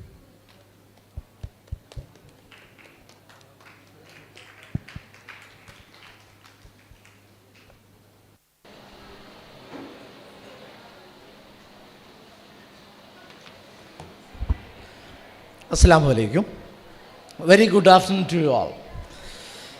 Let us to wind up this beautiful session, the marvelous, wonderful, especially the last presentation of Professor Dr. Muhammad Sattar Rasool. Really amazing, actually. I would like to compare that with the Bangladesh Nobel laureate Muhammad Yunus experience, actually. Such a kind of wonderful presentations. And we have to move to the next session, the presentations, the heart of the seminar. That is why I'm not going to say much more on this, the theme or anything. At this moment, it is my privilege to extend the heartfelt gratitude to all of our friends gathered here. First and foremost, I express the sincere thank to Professor Dr. Muhammad Sattar Rasool from the National University of Malaysia, whose remarkable inaugural address and keynote address, especially the keynote address, so such a kind of wonderful presentation, sir. We are really thankful to you. Then we have our felicitation addresses from our beloved guests like Abdul Majid Swalahi, Sabir Nawaz, Dr. Sabir Nawaz, Dr. Fawaz TK, Abdul Salam Kandian, Dr. Each and every person like them expressed their views, and we are really thankful to all of them. Then we have the conference theme presentation by our beloved two guests from Jamia MILLIA ISLAMIA, New Delhi. They were with us from months before, I hope, through various sessions, online, offline, pre-conferences, series of conferences. That this conference is the actual result of that pre-conferences, actually. That led by two persons, the Professor Samir Babu and Professor Kausi Ferozi. Really, we are, thank you, ma'am, and thank you, sir. Then we also got the golden opportunity to hear one wonderful person from the South Africa, actually. Really, we enjoyed his words, actually. And that the Professor Kaushal Kishore also, that Kananga Robert Mugabe and Kaushal Kishore, both of them inspired us really. So I am very thankful to both of them. And above all, I extend my heartfelt thanks to the faculty members, the delegates, various who gathered here from various parts of from country. Actually, we can say like that. Actually, so and the research scholars are also here. Various other invitees, our well-wishers of Jamia Nadwiyya is also here. So I express deepest gratitude to the entire individuals who are gathered here. And finally, I express the deepest gratitude to the entire family, Jamia Nadwiyya family, especially our director, Adil Latif Solahi. Adil Latif Solahi, we know the energy of Adil Latif Solahi. This seminar itself is the result of the enthusiasm shown by the Adil Latif Solahi and Dr. Wazil, actually. And along with them, we have our beloved trust board members here, like Professor Aziz sir. And the various heads of Jamia institution, all faculty members, students, staff, other well-wishers of Jamia Nadwiyya for their tireless effort in making this particular conference and this inaugural session a great success. Thank you. Thank you, sir, for your warm words of appreciation. We now request each and everyone to rise for the national anthem led by the students of Jamia Nadwiyya Training College.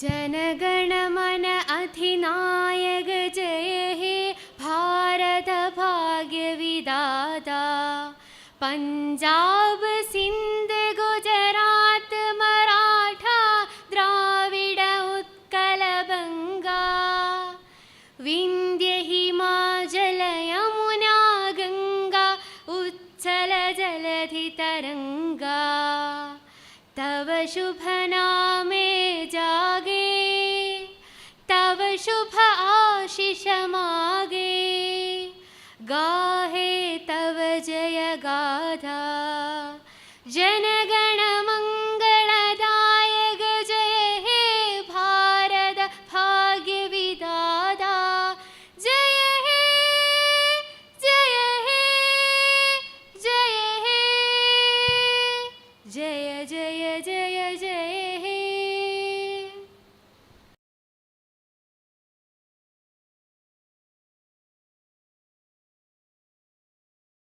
Participants for their esteemed presence.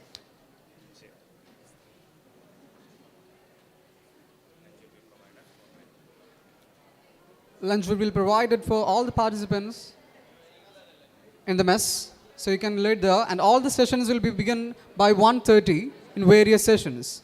Thank you all.